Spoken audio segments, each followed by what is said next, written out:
Good evening.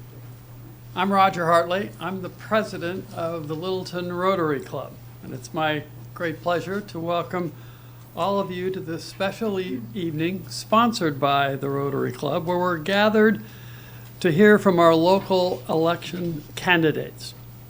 As a Rotary Club, we are committed to serving our community and making a positive impact in all areas of life, and it's an honor to support our candidates as they seek to do the same through public office.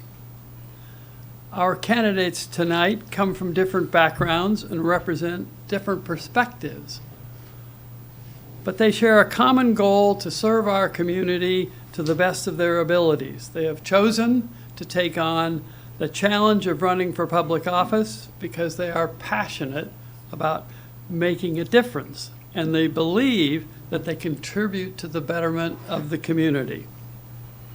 And as Rotarians, we value the principles of service, fellowship, and leadership, and we recognize these qualities in our candidates. We believe that their commitment to our community and their desire to make a positive impact aligns with our own values and missions as a Rotary Club.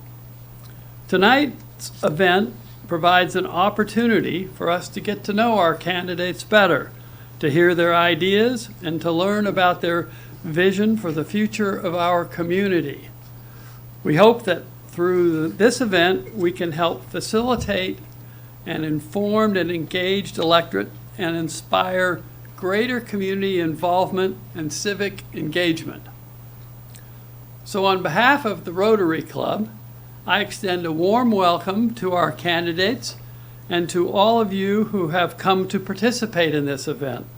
Thank you for being here, and let us all work together to create a better future for our community. So now I'd like to turn it over to our club organizer, Cheryl Holly. What? And Tim, I knew I was going to screw that up. That was beautiful. I'm really proud of you with that. That was really nice. A few quick facts. All questions must be written on the index cards. Please pass them to Rotarian Steve is gathering them, and Paul is gathering them for us. We'll put them up here and hand them off to our moderator, Tim Goddard. A few quick thank yous. Thank you to David of Main Street Bank for bringing us pens. Thank you to Sharon Corbin for being our timer.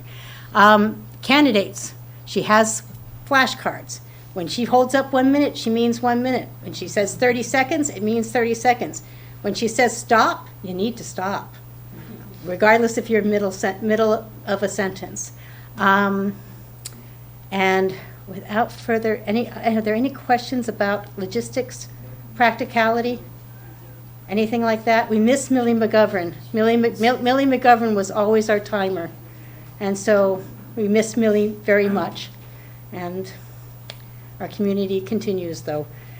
So without further ado, if there's no questions about logistics or how things run, because that's the only thing I'm in charge of, I'm going to introduce our moderator, our town moderator, Tim Goddard.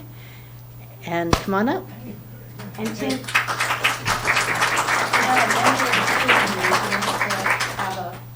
She's running unopposed, but she'd like She'd like the opportunity to. Yes.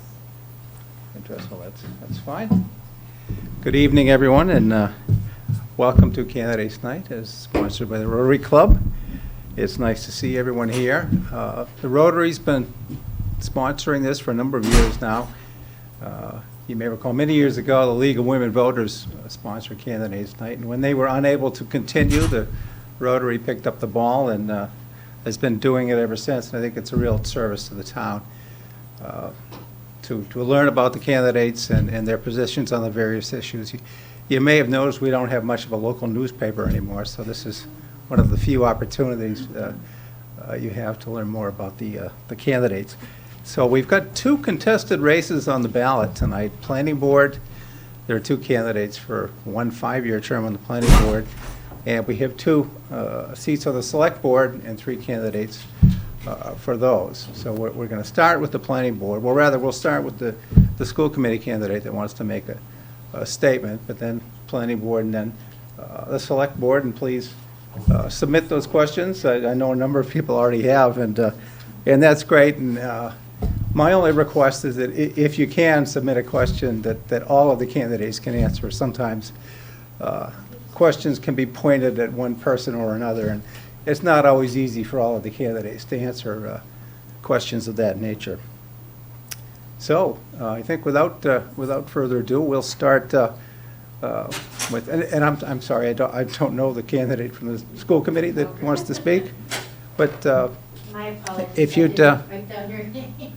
yeah, Introduce myself. Please. yeah, why don't Okay, you? stand right up there and face everybody. Sure. Right up here? You have up to 3 minutes. Okay, gotcha. So, hello, everybody. I'm Elaine Sandelman. I'm running for school committee. I wanted to start by thanking the Littleton Rotary Club for continuing this long tradition, and so that every candidate has an opportunity to speak directly to the voters. I'd also like to thank all of this year's candidates for offering their time and talents to the betterment of our town. I'm not running on any one issue for school committee. I'm not running with an agenda. I'm running because I'd like to contribute my expertise from nearly 30 years in public education, in both the classroom and in central office administration. I also bring a perspective as a parent of 4 children who have benefited from excellent education here in Littleton from kindergarten right through graduation. I've worked in both Westford and Lowell in my career in education, and I've presented in front of those school committees. I've also attended every school committee meeting here in Littleton in person since January. So my goal is to hit the ground running once, hopefully, I'm elected as a new school committee member. I know I still have much to learn, and so I've committed to attending the state-required 8-hour orientation course for new school committee members to learn more about school finance, laws regulating the work of school committees, collective bargaining, and leadership evaluation. Education's continually evolving. Once the goal was to have students learn facts, today our challenge is to create a generation of creative thinkers, problem solvers, and global citizens who are equipped to succeed in whatever path they choose. It's an exciting time, made even more exciting by the prospect of a new Shaker Lane school. I hope to be part of all of these efforts. In closing, I encourage everyone here this evening or watching at home to come to the polls on Saturday, May 6th, and I respectfully ask for one of your votes. So good luck to all the candidates here, and thank you.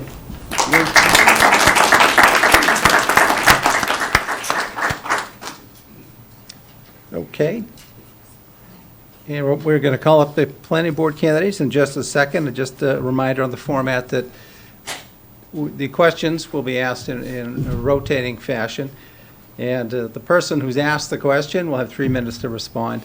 And all others will get 1 minute to follow up on that 3-minute answer if they wish to. And then so on and so forth. And the next person will get 3 minutes to respond and then to answer in one minute, more or less, in rebuttal. So if we could bring forward the candidates for the planning board, and we'll have them introduce themselves, of course, but they're Anna Houston and Ed Volz. You're being seated in the order you are on the ballot because that's what Mark Coy asked me to do. Okay. I'm not any bigger getting through these chairs. Question you want to ask?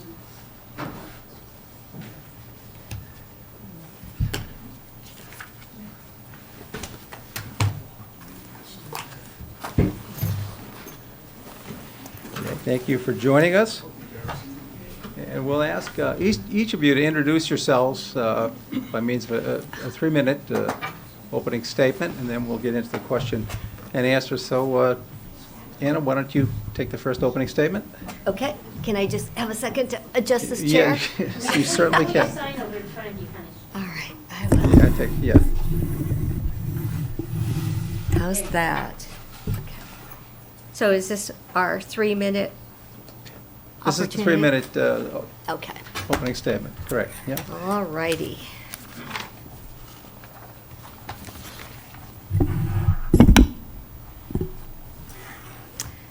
right, we ready? Okay. So, hello Littleton, I'm Anna Houston. Thank you so much for being here this evening in room 103 and also watching from home. I would like to extend my gratitude to the Rotary Club of Littleton for once again hosting this great event, to our moderator, Tim, and also to all of our LCTV staff working tonight. I am a candidate for re-election to the Planning Board. I have been in this role for the last 5 years, and I would like to be able to continue serving Littleton in this capacity. I do 2 important things for the Planning Board. First, I intentionally focus on achieving the goals of the master plan, and I hold developers accountable. The Planning Board's work consists of 3 different buckets of work. The first one being the master plan, the second being zoning bylaws that are drafted and amended, and the third being applications that are reviewed, and we decide on those applications brought to us by developers for commercial and residential development. So I'll explain a little bit about my experience based off of those 3 buckets of work.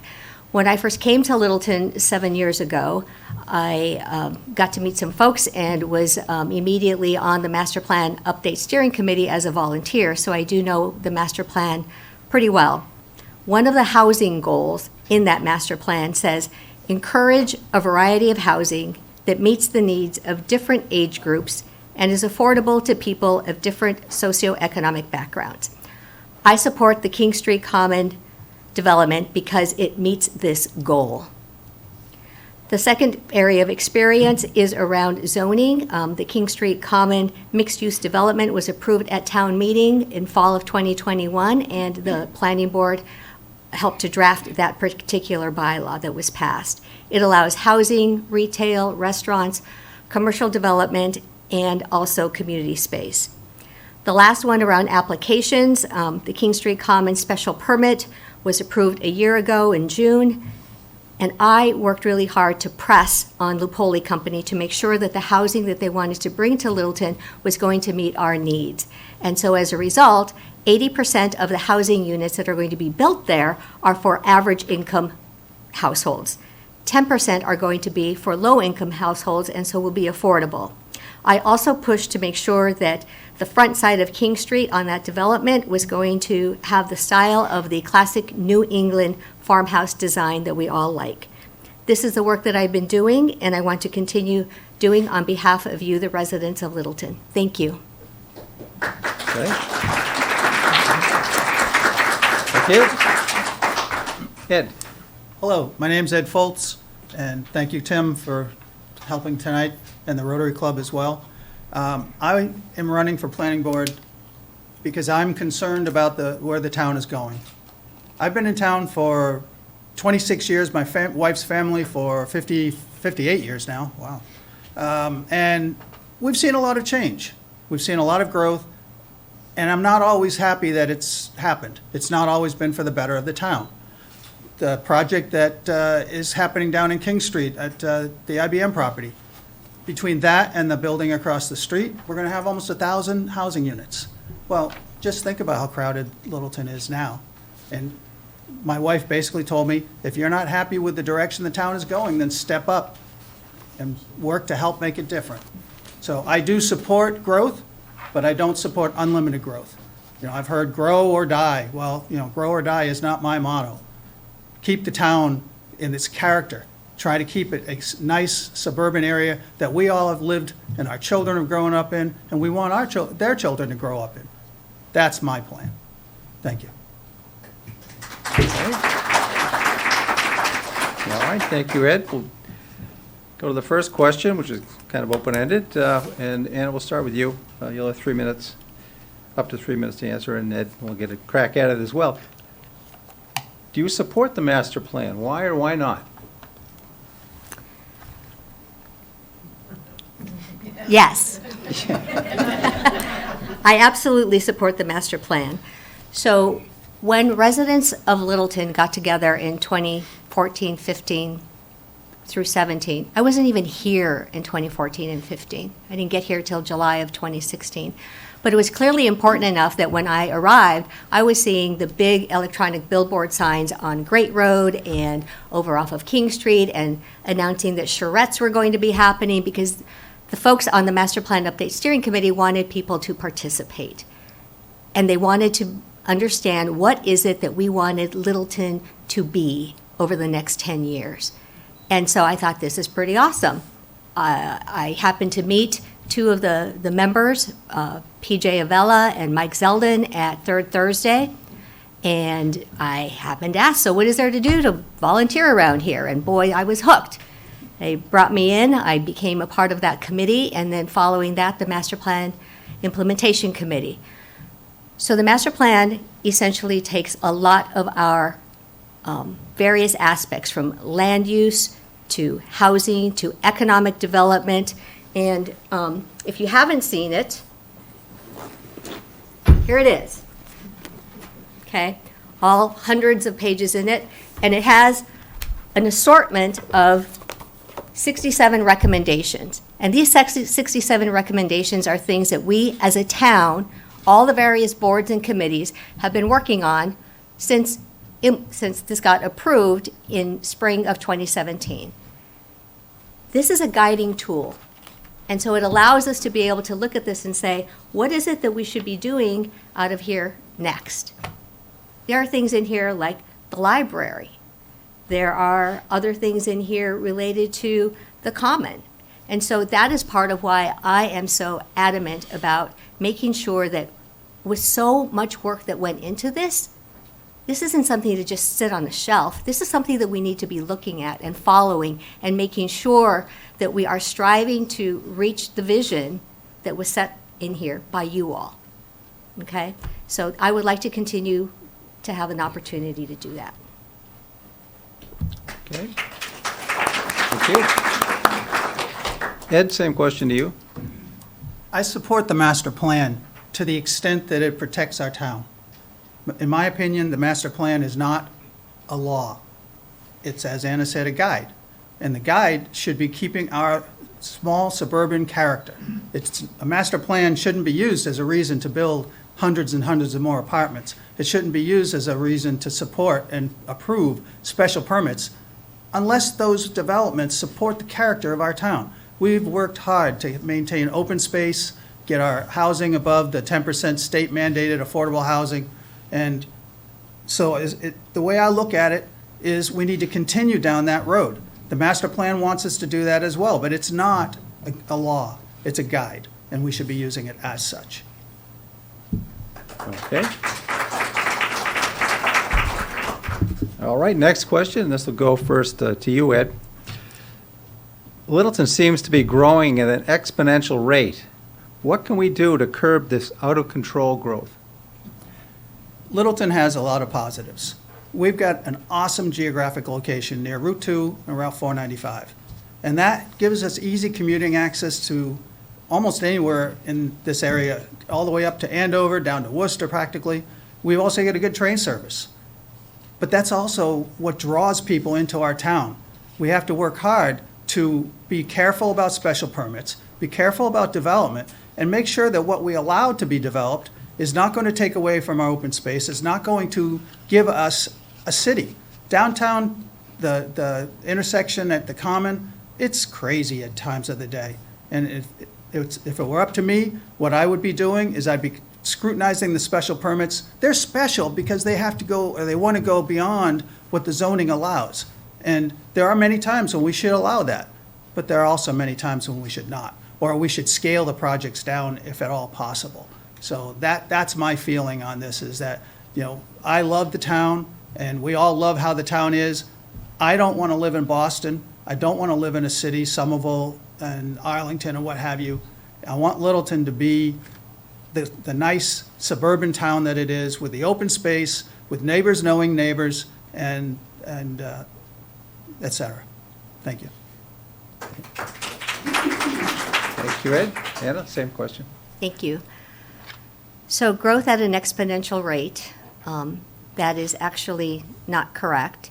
Littleton, for the last 4 decades, has grown by 1,000 residents every 10 years. okay? And so over the course of the next 10 years, that's the kind of growth that we can expect. It might be a little bit more than that, but that's what Littleton has had. I would not call that exponential. In terms of curbing the growth, one of the things that I think is really important to keep in mind is we do have control over this in terms of how to manage that growth. It's one of the reasons why I support the King Street Common development to be where it is, because guess what? If it's not there, it might be put someplace else. The master plan says to allow for density in particular parts of Littleton. It said to allow the density to be in the common area, at the point, and by the train station. Now, we are lucky because right now there is so much of a concern about the train station area having a lot of density, but because we have a plan for density to be at King Street Common, that will absorb a lot of the density that otherwise would have to be at the train station. So that's part of managing the growth. It's wonderful that the Department of Housing and Community Development is allowing Littleton to be able to take the number that's required of us at the train station, that's 750 units. We can have 600 of those at the Common, which means a far smaller number at the train station. So that's how we curb the growth.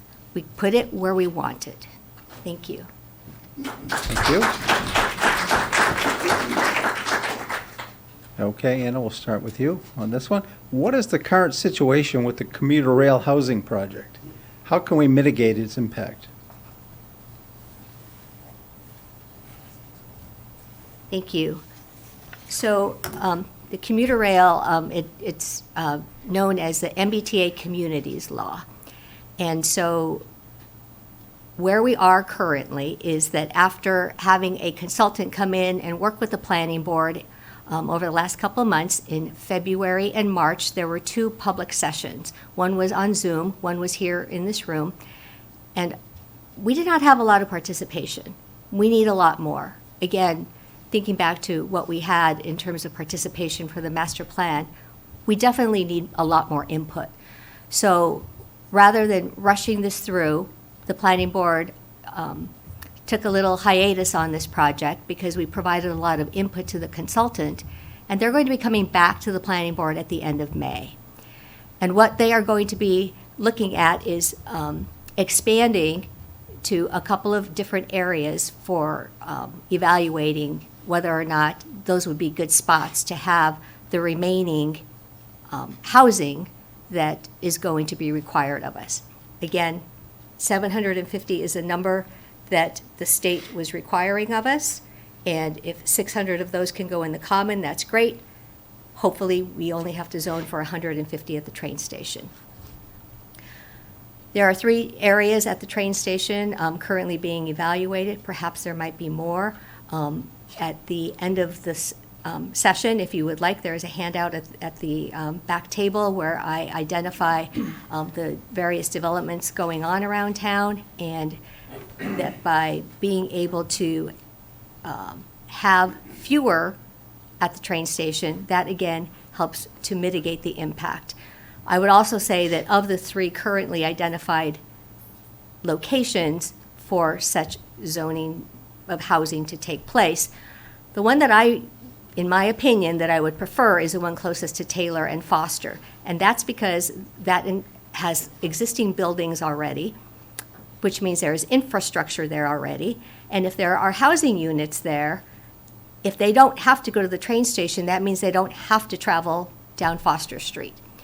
So that is all part of the thinking that has to go into it, is what kind of an impact at the 3 different sites will housing have in those areas. So, thank you.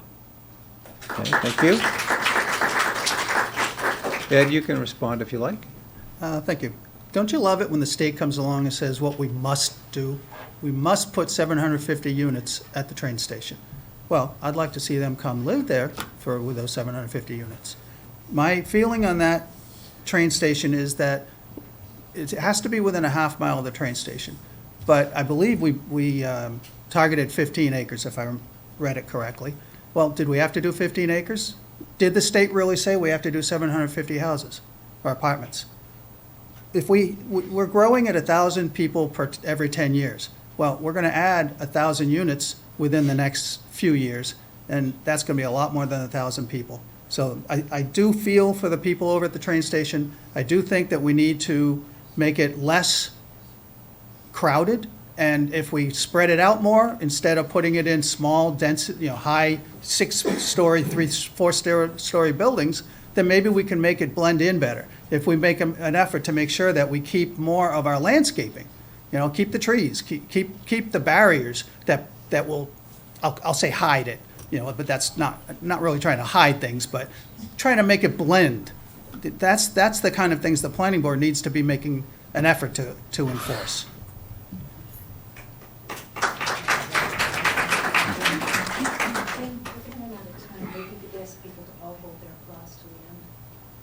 Okay, if that, you think that's detracting from things? If we could wait till the candidates are finished with all the questions to give them a round of applause, that would expedite things slightly. Thank you for that. Ed, to you. What steps can be taken to preserve agricultural land and open space in Littleton? Littleton's done an awesome job so far protecting open space. It's very important to me. I mean, I have, 4 horses, 5 goats, too many ducks, and many chickens. My children have grown up with animals. So open space, we ride the trails in town. The way that we protect the open space is we keep going with purchasing properties as they come up for sale that allow us to maintain a greenway. One of the goals that I had learned long ago was that we were trying to do a green belt through town, so you could go from one end of town to the other end. And, I'm not sure where we are on that, but I think so far we've done a good job of protecting open space when it's come up. We protected the apple orchard. We've protected other open space. And we protected land just up the hill from my house. I think that we continue doing that. We use the Conservation Trust money. We use town money if necessary, but the Conservation Trust money and the cell tower money has helped us over the years very heavily. And I'm absolutely a huge fan of, I would rather have an open piece of property than I would have an apartment complex. It brings me back to a song back in the 60s, one of the things, or a saying, I think that I have never seen a billboard lovely as a tree. Well, in my opinion, right in today's age, I think that I have not seen an apartment building as lovely as a tree. And that's where I'm at. Thank you. Okay, thank you, Ed. Okay. All right, Anna, same question to you. Sure, thank you. So in terms of preserving agricultural and open space, that is a topic that I heard pretty much on day one, and I totally agree. It needs to be preserved as much as humanly possible. So coming into town, it was during the times that Cooper Farm, I believe, was in the throes of getting sold and then trying to figure out what was going to happen to it. Durkee Farm was no longer a Christmas tree farm. And I can totally understand how this makes folks really, really sad. And so to be able to do something about it, though, again, what can the planning board do? So recently, the planning board started a subcommittee, transfer of development rights, a tool, if you will, in the toolbox to be able to assess, well, if a landowner happens to have a parcel of land that they would like to keep in perpetuity as open space, keep it private, but still get some value out of it so that they don't have to sell, well, this particular transfer of development rights option would be able to then sell their rights, if you will, to a developer who would want to go off and build somewhere else. It sounds good. And we had a subcommittee, that took a long look at this and decided that at this time, that probably wasn't going to be a viable option for Littleton. We could look at it again in the future, but not right now. So I also agree that another option would be to try to acquire the property, and I know that CPC dollars have been used in the past to acquire. And in fact, I would like to say that there's going to be a property coming up fairly soon that hopefully everybody will consider preserving. That property happens to be 37 acres off Bulkley Road, and to the point that Mr. Fultz made in terms of being able to connect different green space, that property would enable that to happen. So when that comes before you all at another town meeting, please consider it for purchasing. Likewise, CPC is also looking at funding. How can we continue to get more funding through the CPC so that when it comes time to acquire properties, the town has enough money for down payments on these very desired properties? So yes, I totally agree. We need to preserve as much agricultural land and open space as possible. We need to have plans in place and funding mechanisms in order to fulfill those plans, though. So thank you very much. Okay, thank you. Okay, if we could just refrain from applauding until they finish, that would be great. We'll start with you on this one, Anna. A couple of questions, asking both of you to share your perspectives on the benefits to the town of both 550 King Street development and 410 Great Road. So what, in your view, what are the benefits to the town Sure. of those two projects? So in addition to what I mentioned earlier about the benefits of having middle-income housing, having affordable housing, one of the benefits is going to be the number that is going to be able to be built at King Street Common rather than having it built at the MBTA station. The other connection to the MBTA station is that Lupoli and Companies is going to be providing the transportation between the two, so that is another way for folks to be able to live at the Common, and if they need to take the train, they just need to hop on whatever transportation mechanism Lupoli Companies creates. So that's the second benefit. But you know, the biggest benefit of King Street Common is the economic development that it's going to provide to the town. It's going to be huge. So as part of understanding what the impact is, the impact on our schools, the impact on our emergency services, fire, police, I asked Lupoli Companies to provide us with updated numbers because they had provided us with some data back in 2021. But with the addition of 410, well, what does that mean? What is that going to do to those figures? And they provided them to us. And I have asked others in the town who have the ability to verify those numbers to please do so. So that process is getting started because the number is well over $5 million net. So what they're going to be bringing into the community as revenue from a tax-based perspective, and you subtract out all of those different costs to the community, there's still going to be a net of millions of dollars. Now, we all know that right now, the loss of IBM being at that site means that over the last couple of years, we've lost the ability to tax over $25 million in value each of those years. Well, we want to be able to regain not only that, but a heck of a lot more. So that's what's going to provide the economic development to Littleton. So that, I believe, is a great benefit to having that development. Thank you. Okay, thank you. Ed, same question? The benefits, there's always benefits to a project. The IBM property, when it was originally proposed, was going to be a small mixed-use facility. And the stores, everybody's going to want to love the stores. You know, there'll be things there, maybe that stuff that we haven't had elsewhere, maybe more restaurants, maybe just the ability to have places to walk around. There'll be more people helping in town, but there's also a cost to that. The schools will need more people, the schools will have more kids, the police, the fire, et cetera. I find it personally a little hard to believe that we'll get $5 million a year out of that property, but I do believe that we'll get more out of it. For me, one of the biggest benefits that we're going to get, though, is, if it's done right, is a more rural look and feel. Instead of having an office building sitting there at the IBM property, I'm hoping that it'll be landscaped to make it look like we want Littleton to look. If we have to have the apartments, well, let's at least have it be a more New England-style character. That's what I'm hoping we get out of that, to make the Common an even better place than it already is. Thank you. Okay, thank you. This question will start with you, Ed.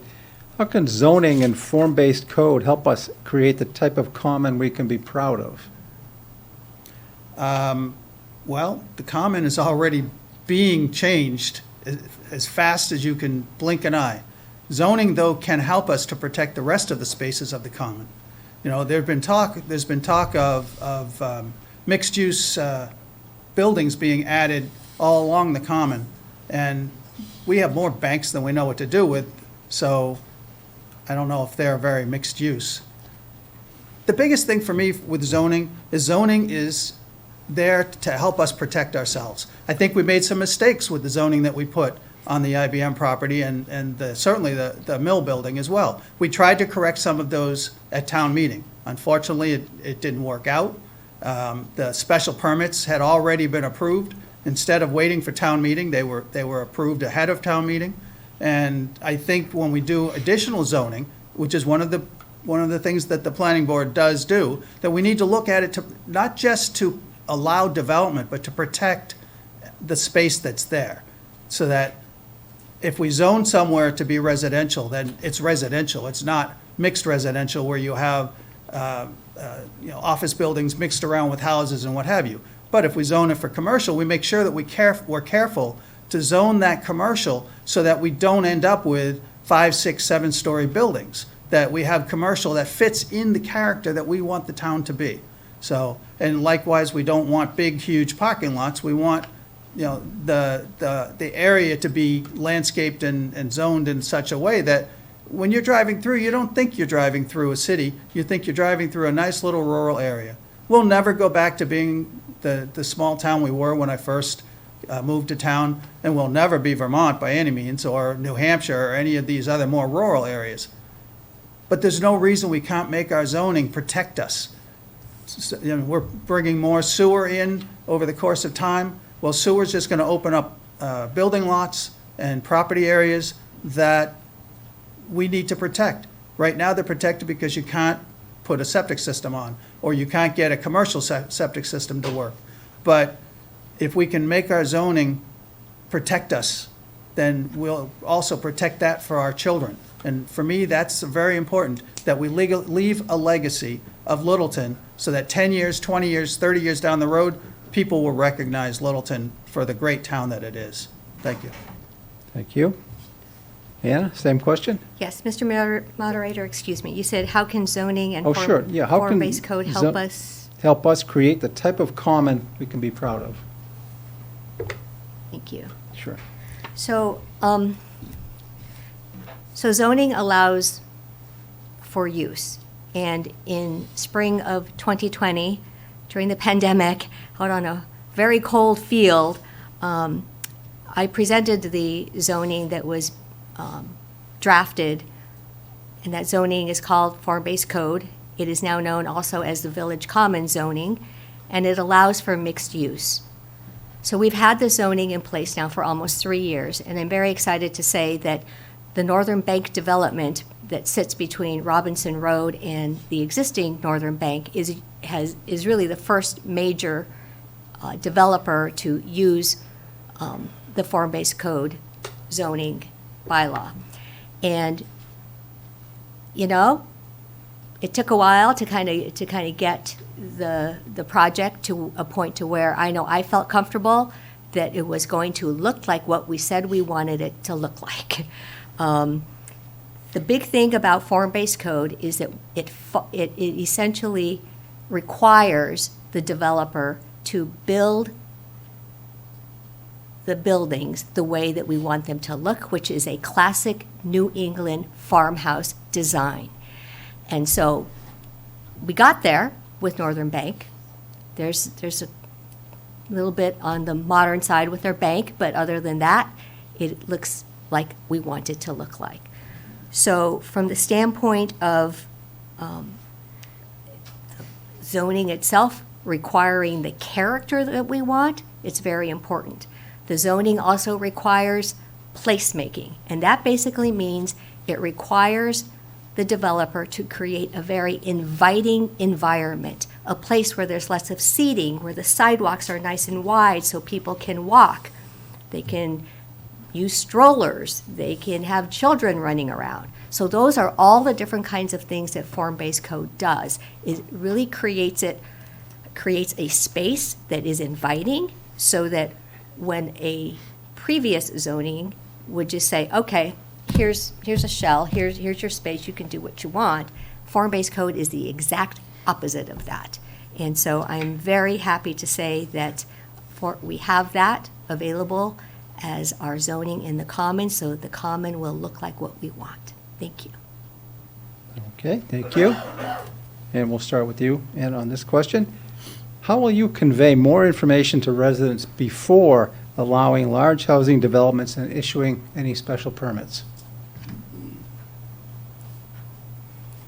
So thank you for that question, because communication is so critical, and especially these days when we have so many methods of communication. I really love it when residents engage. Send me your letters, send me emails, call me, text me, stop me in the street, whatever it takes. I really take your comments to heart, because it is your input that allows me to sit in that chair at planning board meetings and to be able to say, you know what? I know I think this way. Perhaps some of my other planning board members don't, but I've got 10 residents who have said, this is what I want, or this is what I don't want. I need to be able to have that in order to be strong in terms of what we need to be able to change or not change. So from that standpoint, what I will be doing differently, a couple things. One is I'm going to be hosting coffees, whether that's on a Saturday morning or whatever time seems to be convenient for folks, because I want individuals to be able to, bring me their concerns, bring me their questions, and I can sit down and I can walk through, this is what's currently going on, and allay concerns, and also, very importantly, get your ideas so that I can incorporate those into the plans, and I can also incorporate your concerns into the criteria of the decision, so that that is something that the developer has to do. The second thing that I want to do, and I've started these conversations, is to be able to have information available around town where you are. So, for example, if you're at one of the town buildings, or perhaps you're at the grocery store, or perhaps you're at, the doctor's office, different places to be able to have information while you're sitting there waiting, while you are in that particular building, so that you can see, oh, there's that project I heard a little bit about. And you've got 5 minutes to be able to get that information. Along with colleagues who are on other boards, we have also discussed how collectively we can have opportunities to be able to share more information. So I'm sure you'll hear about that during select board conversations. Thank you. Thank you. Ed? One of the things that, we do a lot of things really well, but one of the things we don't do well is making people aware of what's going on, especially when it comes to the big projects. And in my opinion, there are many things that we can be doing to make things better. When I go to the dump and my dump sticker's coming up for renewal, there's a big, huge sign there. They take one of the road banners and they put it there. Well, if there's a big project like the IBM building when it was being discussed, and other big projects where we want a lot of input, well, why can't we do something like that at the Common that basically advertises to everyone, because most people go through the Common at one time or another, that there's a big meeting coming up, so on and so forth. I'd also set up, or encourage to be set up, specific email distributions for the different projects that people might be interested in. And additionally, we already have It's not town-sponsored, I get that, but we have a Facebook site, what's going on in Littleton. I get a lot of stuff, different things being advertised there. And we've also got Nextdoor. I don't use Nextdoor quite so much anymore, but because I get what I need for the local folks from Facebook. In addition to that, I think our website needs to be more inviting and letting people, you go onto the Littleton town website, and in fact, I went on the planning board site, and there's a whole list of projects. And as I started to look through them, a lot of them were already done, dated 2018. So I think we need to make the information more readily accessible, but easier to get to. You go to the planning board page, and you should see completed projects, you should see upcoming projects, active projects, and that way it makes it easier to get the information rather than having to filter through the stuff that may already have been completed. It was a little frustrating, quite honestly. So, and why can't we have banners and flyers? We used to put a banner across 119 when we were doing big things. We don't do that anymore since the Toyota building went in, but maybe we do stuff like that, where we put up more readily visible information. We have to do more to make people aware of these things that are coming up, because if we don't get more people involved, I'm agreeing with Anna on that. If we don't get more people involved, then it'll be to the detriment of all of us. Thank you. Thank you. Ed, this question is to you. Well, we'll start with you. What can be done to attract more businesses to town instead of permitting more housing? Well, I may not be the best one to answer that, because personally, I would rather have less of both. And when I say that, I mean, do we really need to have all the additional housing that we're getting in? But do we also need to replace that housing with businesses? We have properties already available, especially now that the IBM is going to be getting developed. We've got the Point, and we've got other places that are closed that need to be developed, or not developed, but find tenants. So why can't we use those properties and encourage the use of those properties for any businesses that might be needed? And that way we, again, don't add more, use what we already have. That's the recycling model.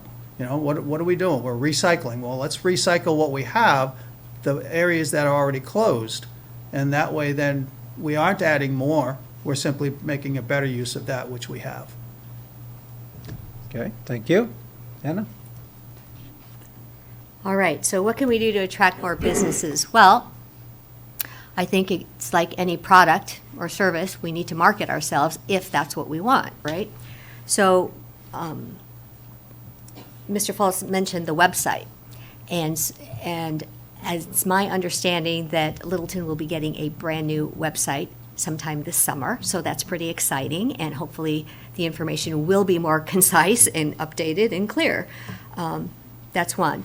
I know that the Economic Development Committee at one point was working on a portion of the website to be able to be attractive, so that would be something to look to. And we do happen to have a group, the Littleton Business Association, that could probably do more to also attract businesses by reaching out and talking with folks about what kind of businesses, or reach out and talk to folks if they are the kind of business that we would like to attract to Littleton, right? So being able to have ambassadors to Littleton. From a planning board perspective, one of the tasks that a brand-new assistant town planner position is going to have is a partial economic development role. So I very much see this new individual, whomever gets hired into that position, to be able to assist with this. And one of the things that makes it so important is because an economic development position or role is very tied to what we do in the planning department. And so being able to say, we've got this development that wants to come in here, and the town really needs these kinds of services or needs these kinds of products to be sold or manufactured here. That could be a role or responsibility for this individual to work on from an economic development perspective. I would like to say thank you to everybody who approved the budget, because this having a new assistant town planner, it's a brand-new position, and it will be very helpful to the planning department, because there are so many projects that need the attention from a more timely perspective, and this will certainly provide that. So I would like to say thank you to the select board for approving that, and also to the residents for having it in our budget. Okay, thank you. We'll start, Anna, with you. This question is addressed to both of you. I'd like to know, how many planning board meetings have you missed in the last year, Anna? And the follow-up to Ed is how many he has attended in the last year. So, Anna, how many meetings have you missed in the last year? I don't think I've missed any meetings in 5 years. Okay. Ed? I haven't physically attended any planning meetings. I have, however, watched the videos to try to get up to speed on the things that are going on. The one thing about the planning board, though, is that they don't always meet consistently. You know, the page says they meet every 2 weeks or as needed. When I watched a recent video, it was felt that there wasn't anything to do, so let's not meet. And there's always something to do. People need to have consistency in how often and when the meetings are, you know, so that they know that if they want to go sit and listen to a project, or if they just want to go find out what's going on, that at certain time, at certain place, the planning board will be meeting. So. Okay, thank you. New question. We'll start with you, Ed. Given new housing developments in the past couple of years at such places as Durkee Farm, Cooper Farms, Wildflower Meadows, how does a 1,000 unit development at the Common fit into things in Littleton? Well, I think we've already seen how it's going to fit in. It's going to make the Common completely different than what it is today. You know, some parts of it will be good, some parts it will be bad. You know, we're getting rid of an office building, but we're putting in 1,000 housing units. I have said before, and I still believe, we're over our minimum 10% affordable housing. We're at 12%, so we have control over our development. Our development doesn't have to be unlimited. I'm not against development. I'm against the unlimited, unrestricted development that seems to be happening right now. You know, special permits should be something that is just that, special. And as a result, you know, that means that if somebody is going for a project, it's something we want, not what the project wants, if we don't really want it ourselves. So, and there are going to be projects that we're going to want. There are going to be projects that we encourage. But at the same time, there are going to be projects that we just plain don't want. You know, let's say, heaven forbid, one of the two farms out on 119, Springdale and Springdale, decides they're done farming. You know, they either can't make a go of it or whatever. Well, you know, that's space that we need to protect. So I'm just absolutely feeling that we've got to keep control of the town, of where we go, how we go, what we do, and what we want it to look like. Okay, thank you. Anna? All right, so how does a 1,000 unit development fit in? I mentioned this in my opening remarks. I believe that King Street Common with the 1,000 units fits in quite well, because going back to the master plan housing goal that said encourage a variety of housing that meets the needs of different age groups, which this will, from young adults to seniors to families, and is affordable to people of different socioeconomic backgrounds. So the affordability piece is something I'd like to address real quick. A year ago, the Affordable Housing Trust, I sit on the Affordable Housing Trust now, I didn't then, but I was attending their meetings. There was a report from our Elder and Human Services staff that essentially said, what is the need for affordable units in Littleton? And what the data that was found pointed to 50 families and 40, I believe it's 50 families and 40 seniors and/or individuals who are disabled. So that's at least 90 Littletonian households in need of affordable housing. This is very real. The need is very real. And the way that we're going to get this is through our 10% inclusionary zoning bylaw that says for every development that's built, at least 10% needs to be affordable. That's part of the reason why those numbers are so big. We want that affordable housing. Okay, do the math. We have 1,000 units, right? So we're going to get 107 affordable units for Littleton. So how does it fit in? It fits in quite well. Thank you. Okay.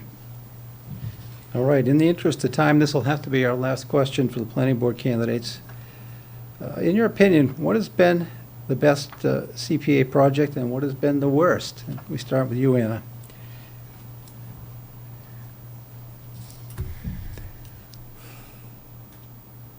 So from the perspective of best and worst, I would say that any of the projects that the CPC puts money toward are valuable to the town because at some point, I voted for them.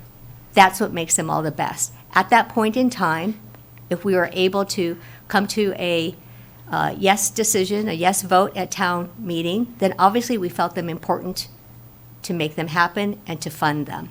And so moving forward, I am also currently a member of the CPC, taking a look at those projects and identifying what is it, because there's a criteria process. This isn't willy-nilly that, somebody wants a project, they put it through the CPC and voila, you have money. No, there's a very detailed process.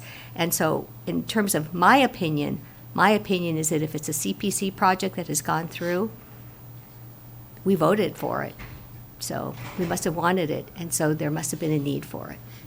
Thank you. Okay, thank you. Ed, same question. I think the CPC, what we've done with it, it's been very important. We protected a big, huge piece of property off Boxborough Road. We protected the Morrison Orchard. Just think about what might have gotten built there. And it was an active orchard for many years, even after we bought it. So as far as I'm concerned, anything that we protect from an open space perspective is a good thing. And I don't know that any open space protection project is bad. We have the Two Brothers Trail. We've got the Morrison Orchard. We've got the property up behind Boxborough. These are all good things that have been able to happen to protect our town, make our town not get fully developed or heavily developed as much, and we can only do better. So I'm a huge advocate of that. Okay. We'll move to final comments. We'll start with you, Ed. Got 3 minutes to make a closing statement. So, as you know, my name is Ed Foltz. I am running for the planning board. I've been in town for many, many years. I've raised 2 wonderful children here in town. They've had the benefit of a small town with lots of fun things to do. I've been working hard over the years to help the schools.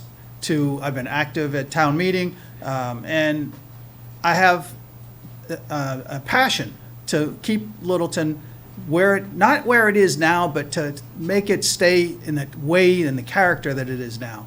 I am concerned that we're not protecting the character of Littleton well enough.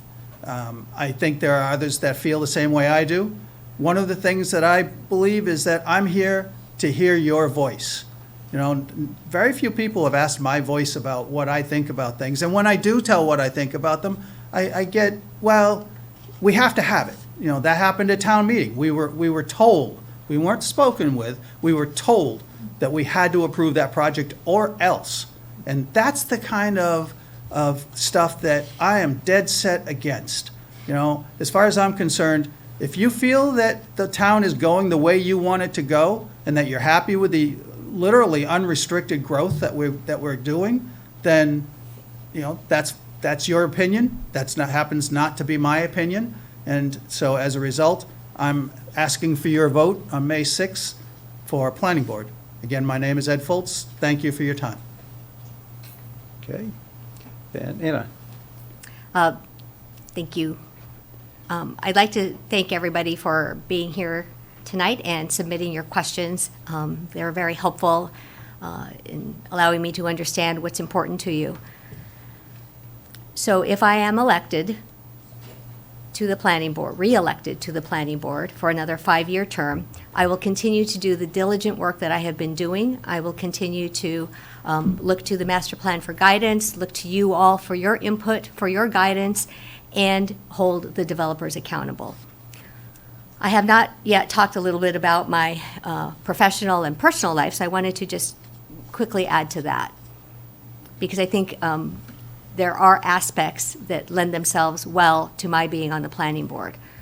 From a professional perspective, I've had 3 different careers. My first one was in corporate strategy. So being able to understand the big picture and being able to understand the finances that go behind that are really important and also helpful to the work on the planning board.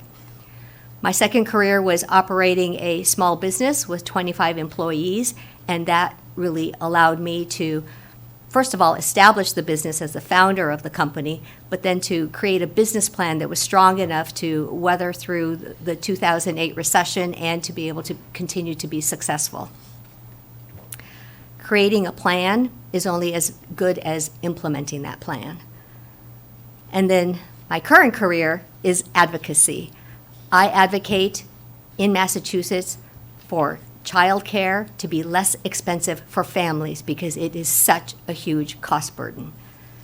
That advocacy work allows me to have tools that I can use when I advocate on behalf of the residents of Littleton, when I'm talking with developers, when I'm out trying to solicit information and get new ideas for Littleton. On the personal side, I grew up in a small town similar to Littleton, and I feel very comfortable here. We moved here 7 years ago. My daughter at the time was a sophomore in high school, so she graduated from Littleton class of 2019, and in a few weeks she's going to be graduating from college. I also have a 25-year-old son who did not attend LHS because he went off to college as soon as we moved here. However, there is a local connection. He is dating a girl from Acton. And they are living in New York City. So I am committed to Littleton and its residents, and you all are at the forefront of my thinking when I do my work on the planning board. It has been a pleasure being on the board and serving you all, and I hope to have your vote on Saturday, May 6th. Thank you. Very good. Good. Nice job, candidates. Very good. You are released. You can Thank you. go back to your lives. Yeah. Let's take a few minute recess while we change up the stage, and if you want to grab a drink, that's fine. Grab a drink. Really? We can drink and count? Now with the candidates for select board, and we've got a lot of questions, so I hope we can get to most of them.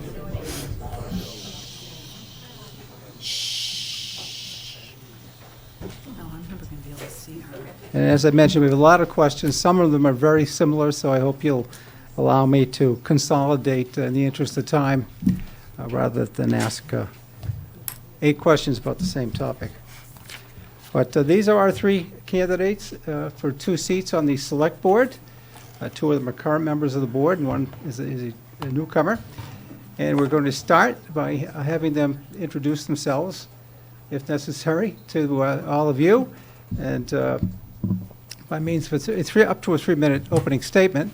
So I guess we'll start here with you, Cindy, and then Matthew, and then finally Karen. If you'd like to make your opening statement, go right ahead. Excellent. Thank you, Mr. Moderator. I'd like to thank the Littleton Rotary for inviting me here tonight and for LCTV for hosting this event for everyone online. So for those of you who don't know me, my name is Cindy Napoli. I am a lifelong resident of Littleton, and I am seeking re-election to the Littleton Select Board. I live here with my husband, and together we have 3 amazing children. I'm a graduate of Littleton High School, and my husband is also a graduate of Littleton High School. My parents also live in Littleton. They both operated successful businesses in town for many years, and my in-laws also still live here as well. I am a graduate of Mount Ida College, and I have worked as a paralegal for over 30 years. I bring to the board many attributes, including the ability to bring people together for a common cause, a policy-driven approach, institutional knowledge, and the appreciation for the history of Littleton and its traditions. When I first ran for the Select Board, my motivation was simple. I wanted to give back to the community that I know and love. Since my time on the Select Board, I've achieved a lot. I brought forward initiatives to support our veterans and our senior citizens, modernize our town government, enhance public safety. And my proudest achievements include the spearheading the renovation of the Edgar P. Romley Veterans Corner, as well as the World War I Monument, co-founding the Littleton Coalition Against Addiction, and creating a series on LCTV called Stop the Stigma, Start a Conversation, providing individuals facing addiction with a platform to share their stories of recovery. I am also a member of the Littleton Affordable Housing Trust and the Master Plan Implementation Committee. I am looking forward, in the Nagog Hill Orchard Working Group. I am looking forward to continuing to serve you, the residents of Littleton, as a member of the Select Board, to ensure that our community continues to thrive and is a place for everyone. Thank you. Okay. Matthew? Hi, good evening. I'm Matthew Nordhaus, and I'm running for re-election to the Select Board. I've served on the Select Board for 3 years now, and I'm currently chair. I'm on the Littleton Housing Authority and the Affordable Housing Trust Boards, the Sewer and Orchard Working Groups, and I was the Select Board liaison to the Council on Aging for 2 years. In the summers, I also volunteer for the Littleton Trail Crew. Professionally, I'm an engineer and project director, building online educational platforms for over 70 universities around the world. My day job is about understanding the big picture, allocating resources, and doing whatever it takes to lead my teams towards a common goal. My private sector management experience has been useful to me on the Select Board. I'm running for re-election because I want more people to feel represented in big decisions. Whether you've lived here your whole life or made Littleton your home last month, you deserve respect and a chance to be heard. I love talking with residents and hearing what's on their mind, because no matter where we stand on an issue, we always find common ground. We all share the same concerns about the pace of development. We all love our trails and conservation lands. We all miss the newspaper and want better access to information. 3 years ago, I ran on transparency because elected officials shouldn't be allowed to pick and choose what information to share. We're all accountable to the voters, and we need to make sure we conduct business with the understanding that everyone's watching. You have a right to a functional town hall, square dealing from town officials, access to information, and representatives that you trust. Big changes are coming to the common area, and I'm looking forward to questions about that tonight. I'm part of negotiations with the property developer and the sewer commissioners, and I'm encouraged by how well this all aligns with our master plan. There's a lot at stake for Littleton with these upcoming projects, and we only have one chance to do it right. If re-elected, my goal is the same as it's always been, to share information, hear your concerns, and be your voice in the big decisions. I look forward to hearing your questions. Thank you to the candidates, the Rotary, LCTV, and our esteemed moderator, Mr. Goddard. You're earning your $100 stipend today. Very good. Karen? So first, thank you to the Rotary Club, to LCTV, and all of tonight's candidates for making Candidates Night possible. And thank you, Mr. Moderator, for keeping us all organized. My name is Karen Morrison, and I'm running to represent you on the Select Board. I'm a homeowner, a lawyer, and a small business owner with decades of experience in public contracts. My husband and I are raising our 3 school-age kids in our excellent public schools. My corporate experience has taught me that when a group is making decisions together, different perspectives, skill sets, and life experience lead to better outcomes. It's more important than ever that the Select Board includes the voices of long-term Littleton residents and people like me and my husband Jody, who chose to make this community our home. We all love Littleton, and we all want what is best for our community. As I've lived in different parts of the country, I've seen different solutions and lessons learned that apply to the challenges Littleton is facing. As a Select Board member, I'll bring these life experiences to our town government. Our town is a wonderful place to live and raise children. I'm passionate about doing my part to ensure it's just as wonderful when my kids are ready to settle down. I'll be the only member on the select board with children in Littleton schools come next school year. Our schools are an economic driver for our community that make up a large part of our town budget. Understanding the experience of working parents is an important perspective that I will represent on the board. Fresh perspectives are important to have on the select board, and just as important as my fresh perspective is my approach to disagreement. It's critical to our success as a town that our select board members listen to other perspectives, build on common ground, and foster productive, goal-oriented discussion. We need to collaborate not just as a board, but with town departments, other elected and appointed boards, and most importantly, with the residents of Littleton. As a resident, I know firsthand how difficult it is to stay current on select board decisions and issues, and I have practical ideas for bridging that communications gap, and I look forward to questions about that tonight. I also look forward to collaborating with Littleton business owners and supporting the expansion of our commercial tax base. Without that expansion, the burden of funding our town operations will continue to fall too heavily on residents. If I'm elected, I'll put my unique leadership skills to work for you. I have a level head and offer a blend of idealism and pragmatism. I approach disagreement with objectivity, and I will start on day one with a clean slate of relationships so I can get to work for you. Thank you. Okay. Thank you. I'm sorry. Oh, if you could all make sure you're Is it speaking. just me? Should I lean forward a bit? to- Sorry. Okay, Just pull the mic closer to you. There we go. that's great. Is that better? Okay. Okay. All right, we'll start with the first question, and we'll start with you, Matthew. Oh, good. You'll all have a chance to answer. What are the biggest challenges facing Littleton, and what can you do about it? What are the biggest challenges facing Littleton, and what can I do about it?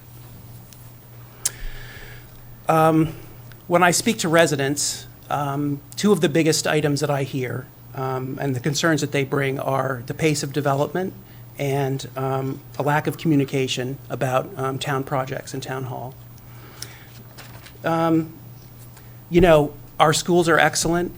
We're located in a really prime location in Massachusetts. We have an MBTA station, and everyone knows that the housing pressure in Massachusetts right now is incredibly intense. And for us to think that we are not going to be pressured by development it's just not going to happen. We are always going to be pressured by development. And I think that what we need to do, and Anna spoke a lot about this, is to use the master plan as our North Star to make sure that we can guide and shape the development so that it achieves the goals that we want. I am in favor of the development at King Street. I feel that it solves a number of problems. One is we do have a critical lack of small, affordable places to live in town. One-bedroom apartments are almost non-existent. And I think that proactively redeveloping these empty or derelict properties downtown is a huge benefit to the commercial tax base, which is going to, in turn, reduce some of the residential tax burden. As far as communications, I believe that, you know, the responsibility of good communications, and I think we have failed, lies on the shoulders of the select board. I know that I've spoken to a lot of residents. I've heard some very interesting ideas. I'm not sure that I have the solution to that problem right now, but I do know that one of the things that is required is that the select board makes it a priority and funds it, because every year, or at least many years, we put communications personnel on our list of goals, and inevitably they get pushed off by more pressing budget priorities. So I'm sure we're going to speak about this more later. Those are the two biggest things, and I have a lot more to say about both of them, but I'll end there. Thank you. Okay. Thank you. Cindy, same question. Can you repeat the question, Sure. please? What are the biggest challenges facing Littleton, and what can you do about them? So thank you, Mr. Moderator. So the biggest challenge we're facing right now, I believe, is that Littleton's at a crossroads. We are facing unprecedented growth and development while trying to retain the balance, while trying to find balance to retain the character of the town that we all know and love. The project at 550 King Street is part of the master plan, absolutely. It's going to meet some of the needs for our community as far as housing goes. The multi-unit housing that is being proposed at 550 King Street will balance out our housing stock. Our housing stock has been out of balance for many years. Littleton did not build any apartments. The planning board wouldn't allow it. So what happened was, we ended up with a lot of single-family homes. Now our housing stock is out of whack, and we can't meet the needs of our community. We can't provide housing for young adults wanting to start their lives in Littleton and for seniors wishing to downsize and remain in the community that they know and love. So I think finding that balance is going to be a challenge, because along with the housing at 550 King Street comes the economic development component. We need to attract more businesses and jobs to Littleton in order to sustain the services that we've all come to know and expect. So I think finding that balance is going to be, is one of the biggest challenges that we're looking at right now. Communication is another concern and challenge that I've heard across the board. I think if there was better communication between our town government and the residents of Littleton, more people would be aware of projects like the development at 550 King Street and the train station area. All of those developments are taking place because of zoning changes that were presented by the planning board. There were public hearings, there were meetings, there were town meetings that it required a 2/3 vote in order for those zoning changes to become adopted and for those developments to take place. And I've heard from many people who have said, how did that happen? Well, it happened because the voters of Littleton approved it. So I think having a printed resource, I've talked about starting a town newsletter, will help solve the problem and bridge that communication gap. Thank you. Okay. Karen, same question. So, to repeat the question, it's What are the biggest challenges facing Littleton, and what can you do about it as a member of Challenges. the board? So, I agree that communication is a big issue, and I have some innovative ideas to start working on that immediately. One of the ideas that I'm most proud of is working with the Littleton High School Press Club to pilot a project in which our press club students would be coming to the select board meetings, covering them and posting that coverage for all of us to be able to read later. And what that will provide us is information that is in a digestible format for all residents to see. It'll also get service hours for our high school students, which is a prime goal. Another area that I'm interested in, besides communication with the town, is communication between all the decision-making entities here in Littleton, and I think that is one of our biggest challenges. It's not just the select board making choices. We have the planning board, we have the school committee, and we need folks to have a collaborative mindset on these boards and committees so that we are working together.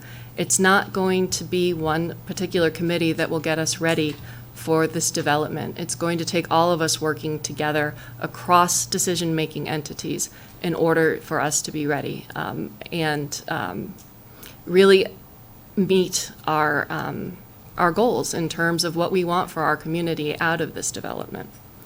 A second issue that I think, and that I've heard a lot about as I've knocked on doors and called folks, is the risk of being priced out of Littleton.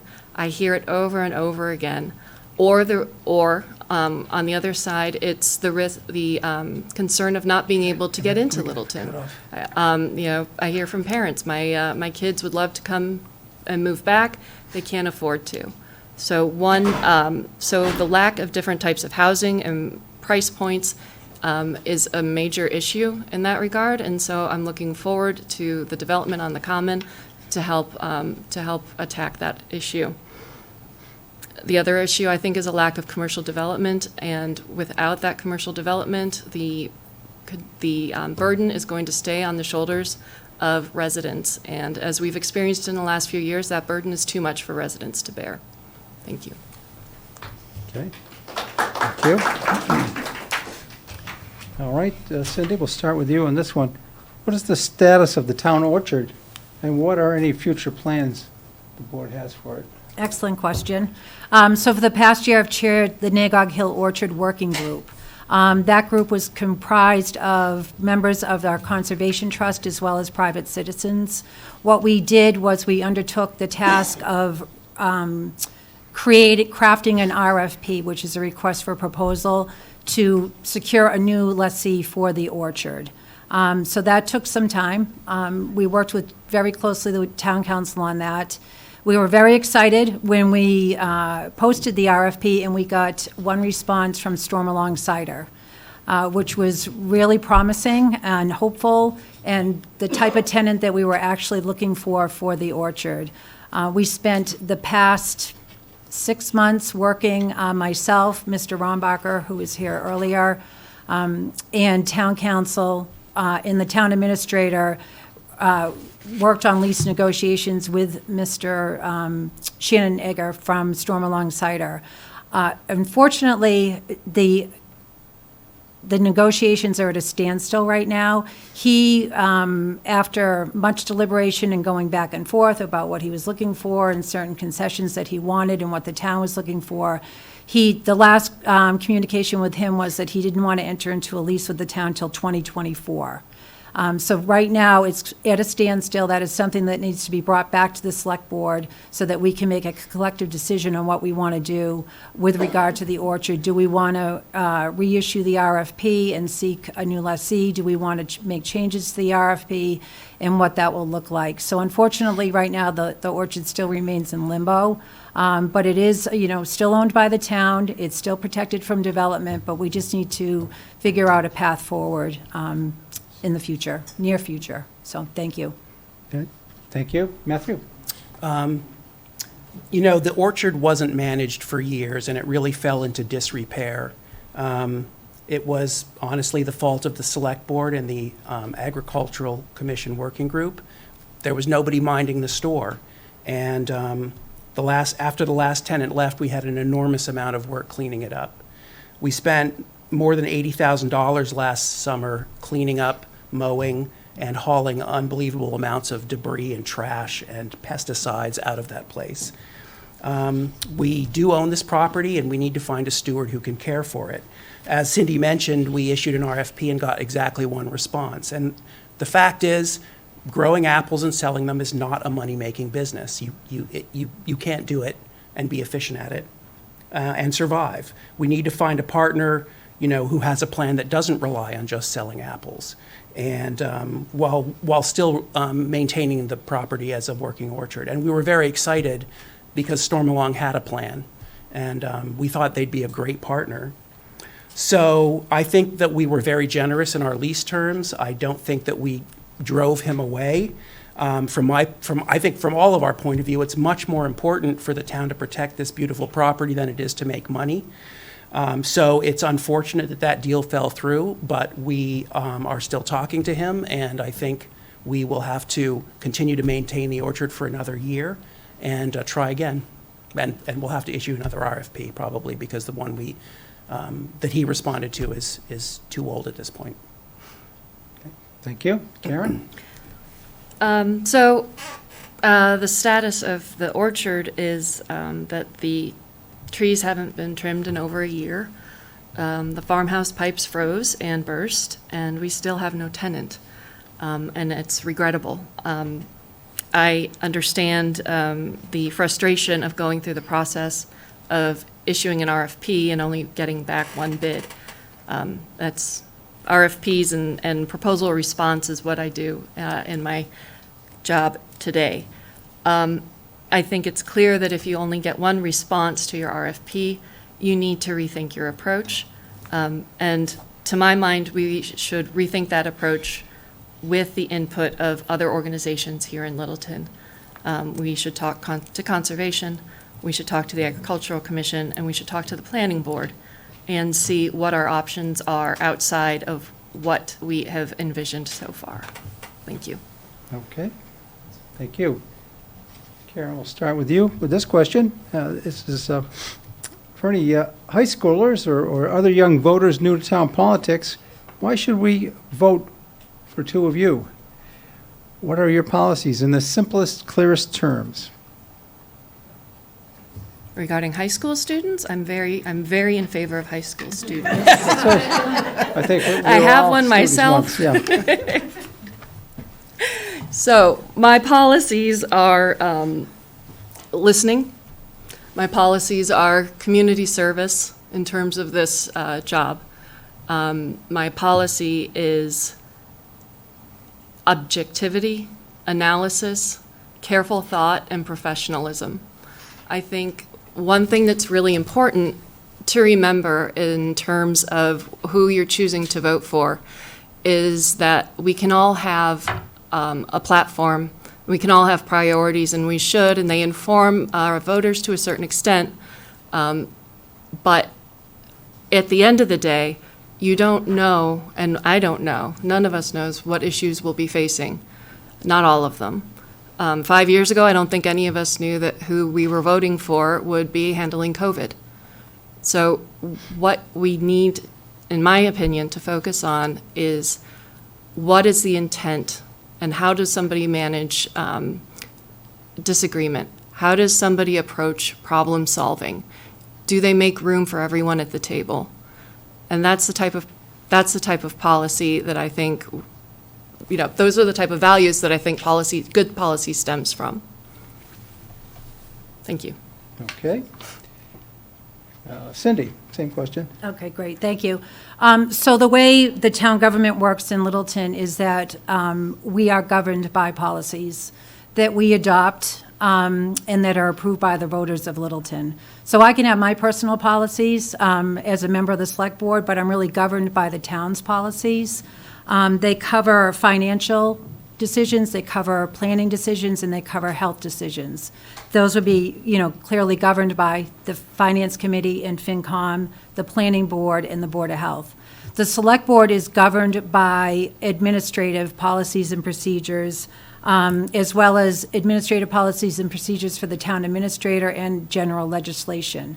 So any decisions that the Select Board make should be tied to a policy that's already been established, or if there's a decision that comes before us, then we need to create a policy to resolve that issue. So as far as my personal policies, I'm very policy-driven. Like I mentioned, I've been a paralegal for 30 years. Anyone who served with me on the board will say that I'm the first one to dive into an issue, do the research, do my homework, get the backstory, and just get the supporting documentation. That's just the way I work in general. So that's pretty much the way I operate and the way I would approach any situation that comes before me as a member of the board. I hope that answered the question. Thank you. Okay, Matthew. For any young voters out there, I think what I wish for you is that you understand what is going on in town government, that you get involved in town government, and that the values of the town government reflect your values. So on the first point, I ran on transparency 3 years ago, and I firmly believe that having a transparent approach to everything is absolutely crucial because everyone needs to know what is going on in town government and needs to be able to understand it. And I do believe that if we had that sort of open and easily accessible information, more people would want to get involved. And I would really like it if young voters would get involved. I also believe I'm quite good at listening and comparing both sides of an argument and not being prejudiced or prejudging things. I think that everybody who comes into the select board or onto a town committee wants to feel enfranchised and listened to make sure that their voice is heard. And that's also crucial for getting people into town government.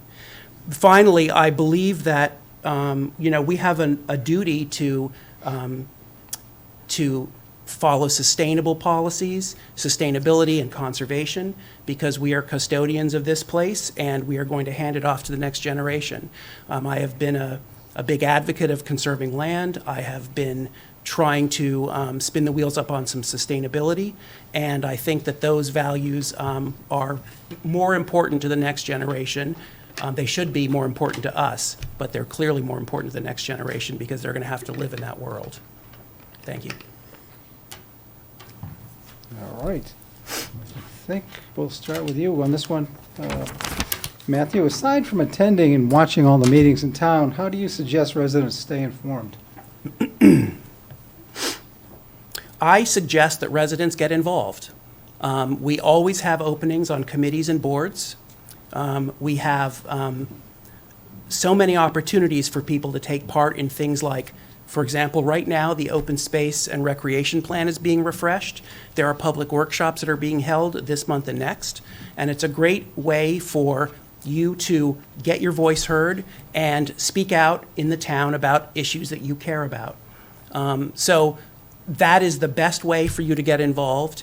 It's very rewarding, and it's sort of addictive, unfortunately. You get onto one board, like the Housing Authority, like me, and it's like a gateway board, because then you go straight to Select Board.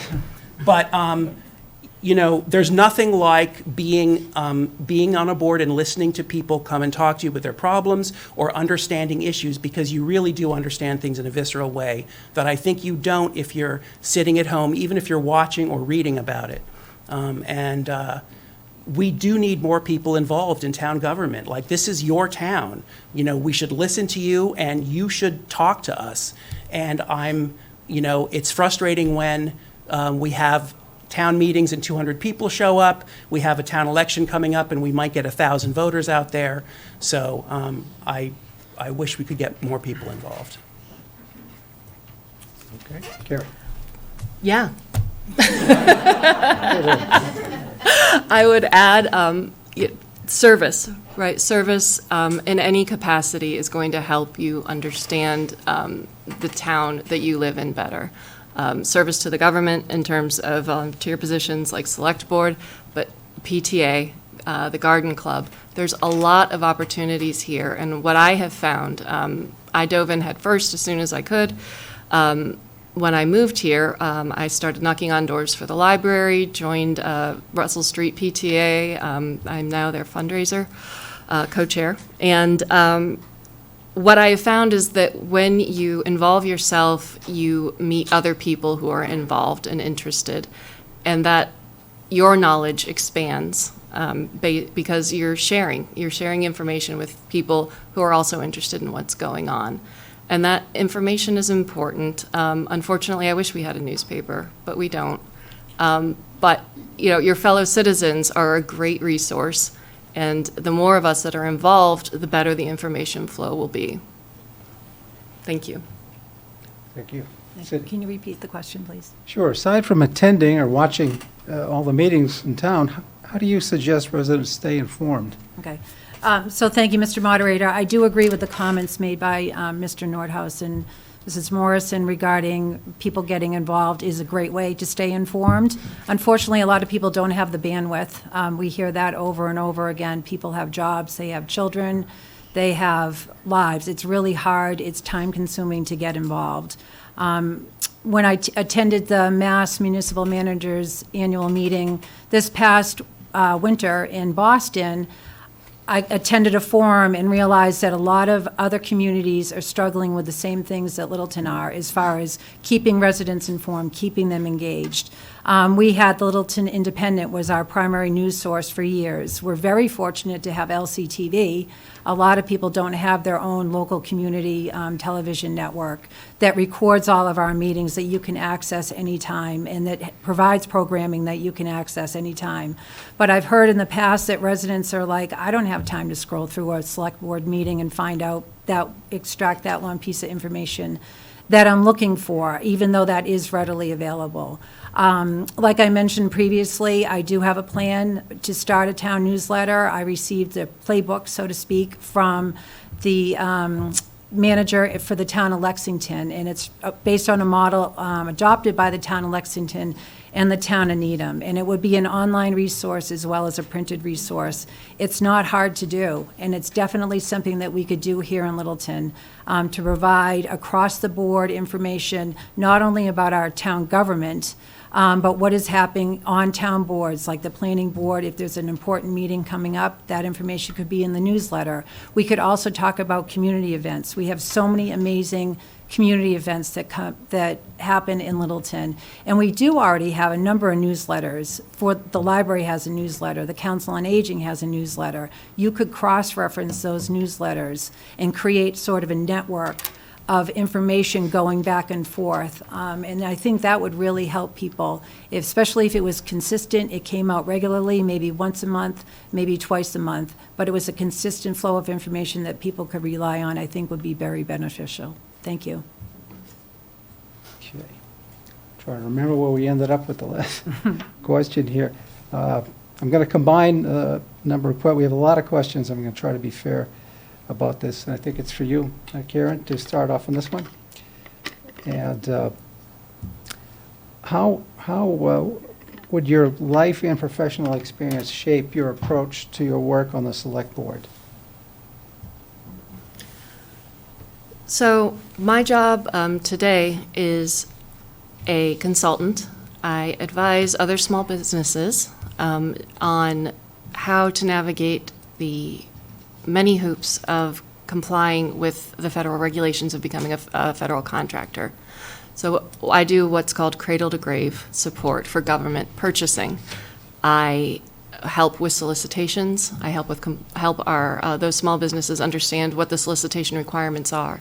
I help them understand what their obligations are in terms of ethical requirements that the federal government sets forth. And so, obviously, to me, at least, obviously, those skill sets translate directly onto what the select board does. It puts me in a unique position to look out for Littleton's interests in a way that isn't currently represented on the select board. That expertise in contracts, that expertise in government purchasing is a valuable asset that I bring. Another part of my background is I'm a lawyer. And I understand regulations. I can pick them apart and understand their nuances, understand the requirements that they set forth. I can read a contract and understand where the holes are. So I think it's a skill set. I know it's a skill set that will be very valuable when serving on the select board. In terms of my personal experience, being a parent of 3 kids, is important in terms of multitasking and knowing how to handle competing interests. And it's something I deal with every day as a parent, but it's also I think it's important to also to understand that the more people that we elect who are multitasking in that way, the better our government's going to be. We need to make room for folks who have other priorities as well. We need to make room for folks that have who have other obligations. And so I think that's another perspective that I bring to the select board that's going to be important. And I think it's going to reflect well to the citizens and help with and help us recruit more participation, frankly. Thank you. Okay, thank you. Matthew, same question? Just like Anna, I've had 3 careers. After I graduated from college, I ran a small business for 10 years. It was a musical instrument store in Hanover, New Hampshire, called Hanover Stringed Instruments. It was a very clever name. I really liked it, but I didn't see it as a career, and I had a computer science degree I wanted to use. So I moved to Massachusetts, and I started a video game company with a friend. And 5 years later, we had over 100 employees. And after that, I moved on to a company called Harmonix in Boston that made Guitar Hero, and I worked on a game called Rock Band. When I left Harmonix about 10 years later, it was over 300 employees, and it was named by the Boston Globe as one of the 30 best places to work in Boston. Now, I think the video game industry involves a lot more spreadsheets and email and a lot less Mountain Dew and Nerf gun wars than people realize. It's a very high pressure, stressful, sales-driven industry. And my job as a project director was to run a large cross-disciplinary team. So I had artists and musicians and dance choreographers working alongside hardcore coding nerds and marketing analysts and finance people. And my job every day was to sort of come into work and wrangle this mob of weird people with vastly different experiences and make sure they were super effective in doing their job well. And, you know, what I realized while I was doing that is that, you know, what you need to do is lead by example. The team is not there to make you look good. You are there to do whatever it takes to make your team effective. So these days, I build online education degree programs. I'm doing more or less the same thing. I've been in management in one form or another for 25 years.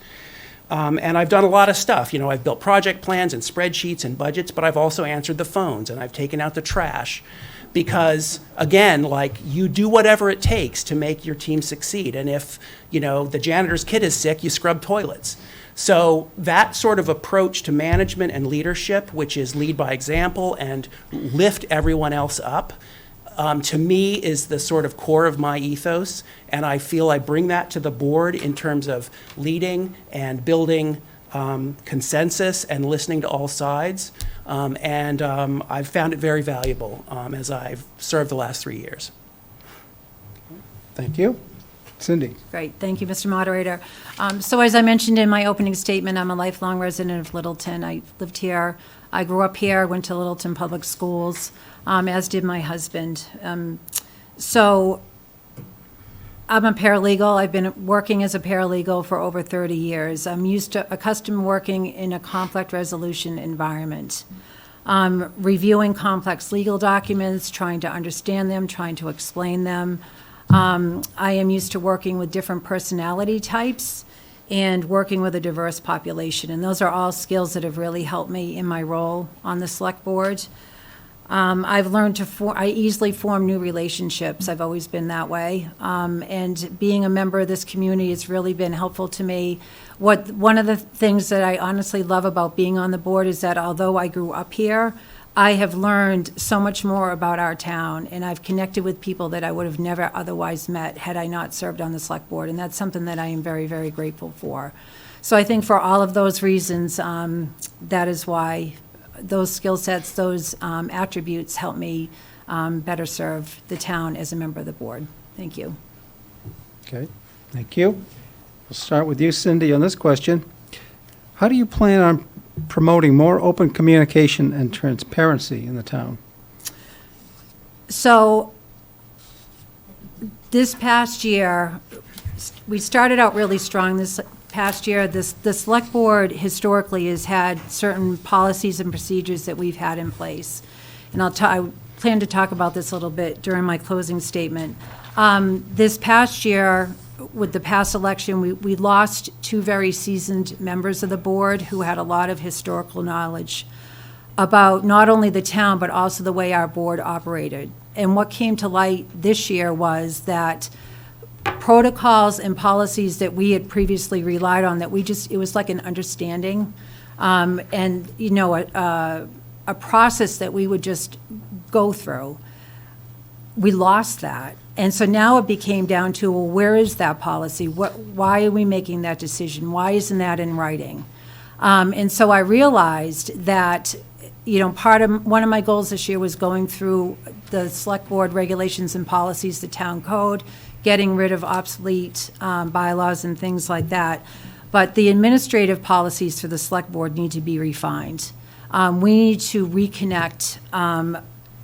We need to reestablish what was unwritten before to now be written protocol and policy to improve the flow of communication, not only between the board, but the town administrator as well as the town employees.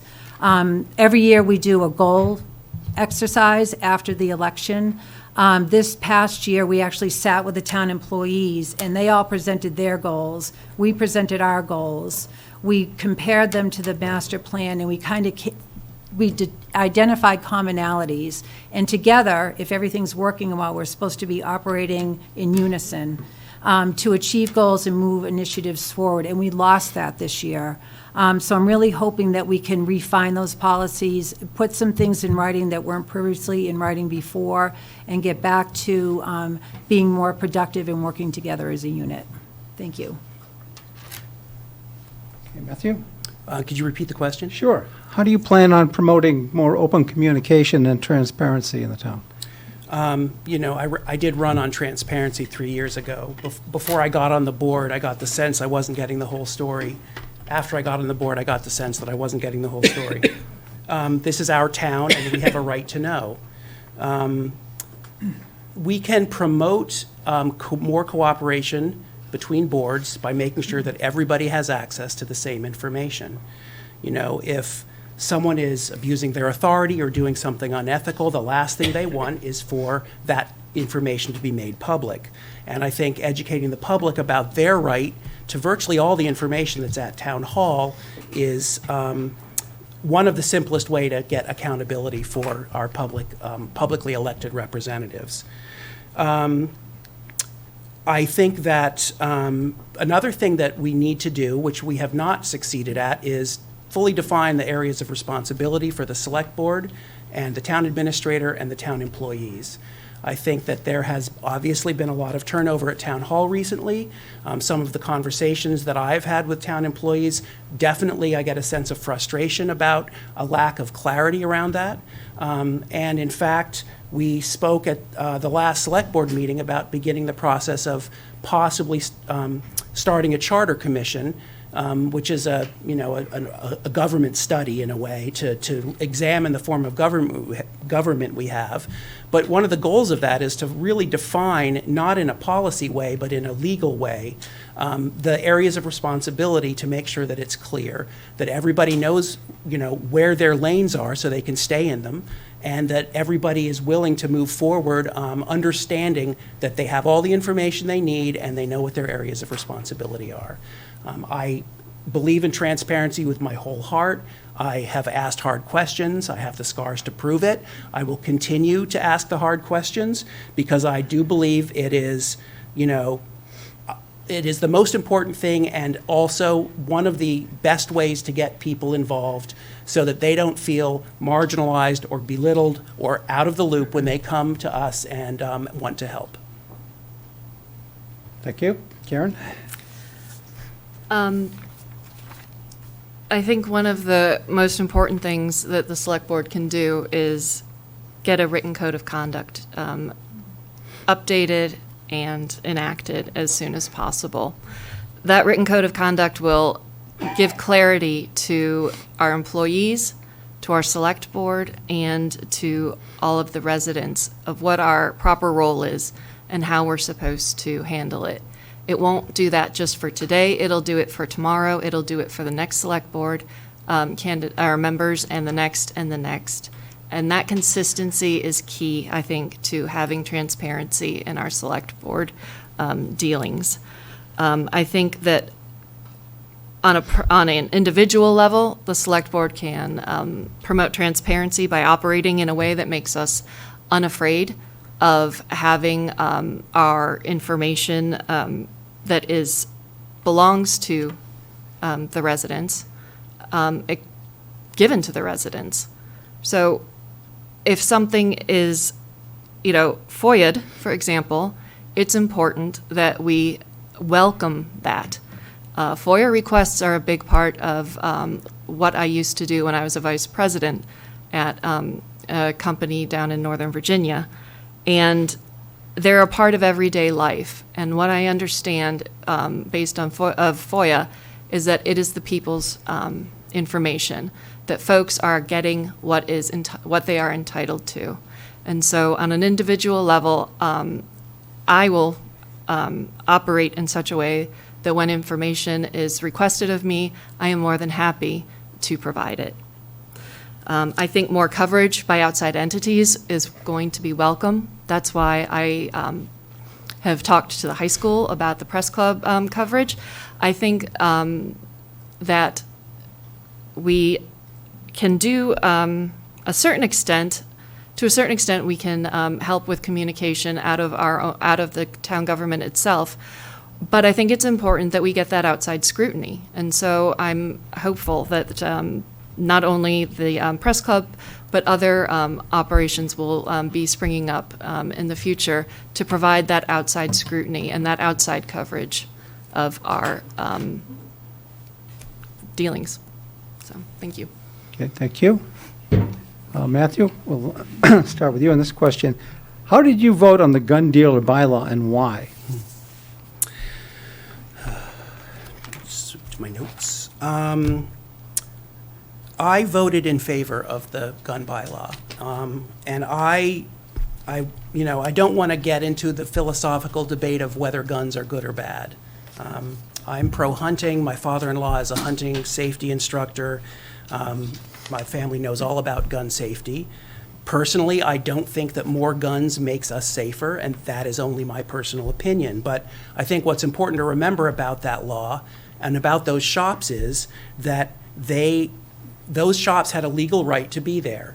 As long as they were legally compliant, we had no standing to deny them a space or kick them out. It's also important to know that as a town, we are legally allowed to zone restrictions on businesses like that, just as we do with alcohol or cannabis. So, we as a town, we acted with the will of the voters, and we put a legal structure in place which restricts the locations where those gun dealers can operate. Now, I know this was a very highly charged, divisive issue. I think we worked very hard to try to make sure that the communication around it was civil and constructive, and I think to a large degree we succeeded. But what was interesting is that the select board was divided on the issue. I spoke to dozens of residents about this, and not a single one was opposed to the bylaw, which is why I voted the way I did. I am sure that the rest of the members on the board voted with the voice of the voters that they spoke to, and that is honestly the right way that things should happen. You should be the voice of what the town wants to do, and in this case, that's what happened. Okay, thank you. Karen? I voted yes. I voted yes because I knew the amount of work and attention to detail and thought that had gone into the process of creating that bylaw, or drafting it at any rate. I voted yes because the first hit when you researched Littleton, Massachusetts, was about us having the largest concentration of guns east of the Mississippi, and I don't think that's good for our town. Thanks. Okay. Cindy? Thank you. So is this question posed to me as a resident or as a member of the select board?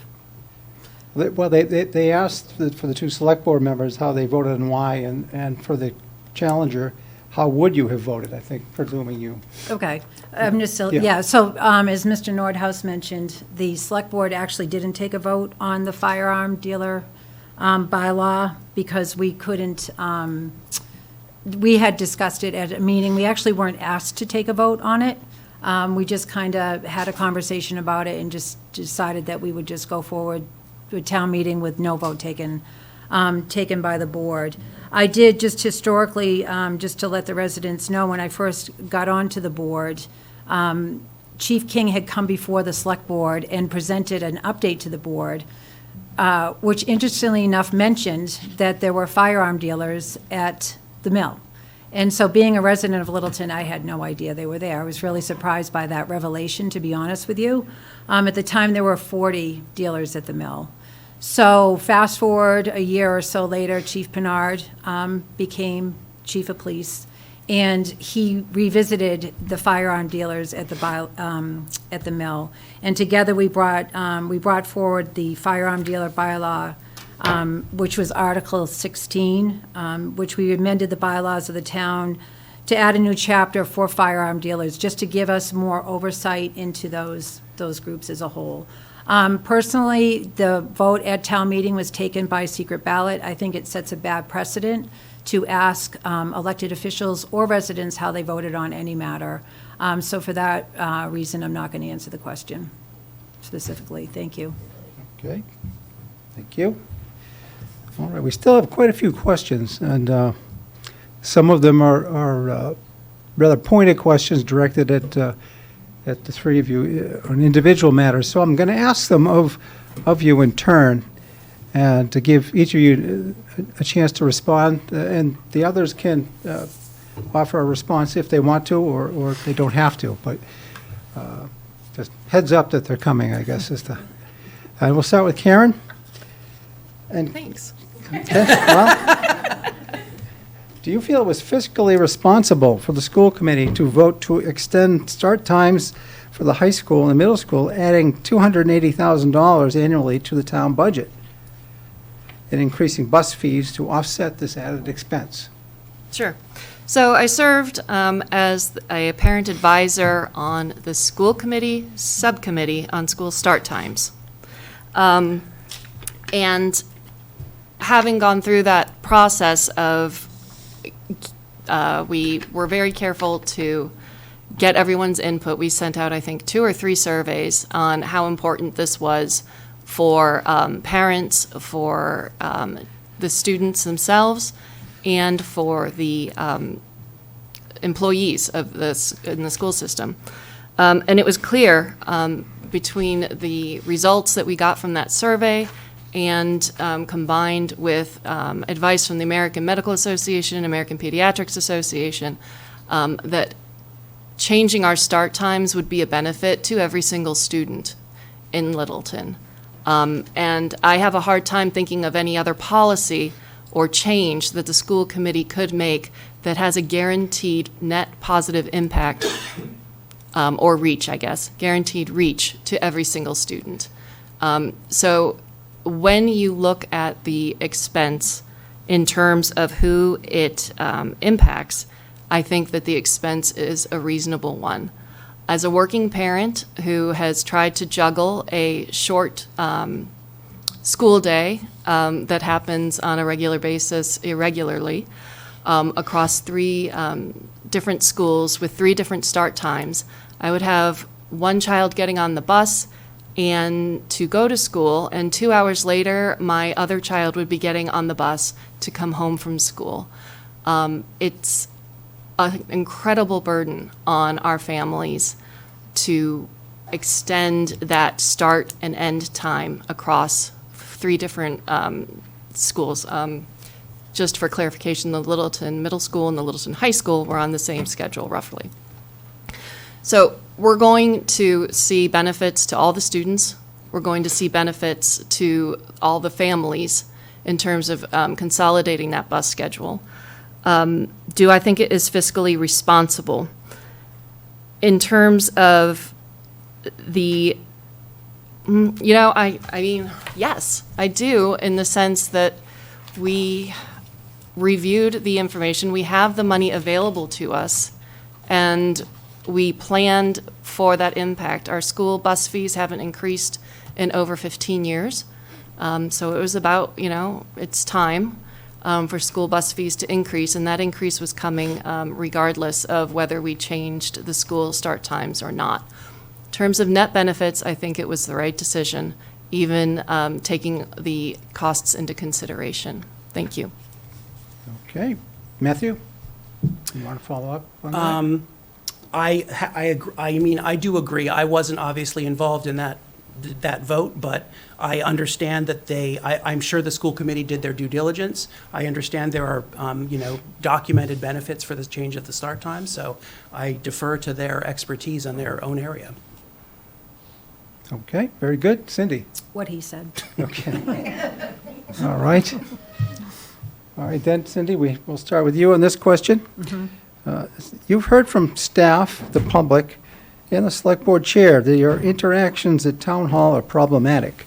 How will you change your behavior if reelected? Thank you, Mr. Moderator.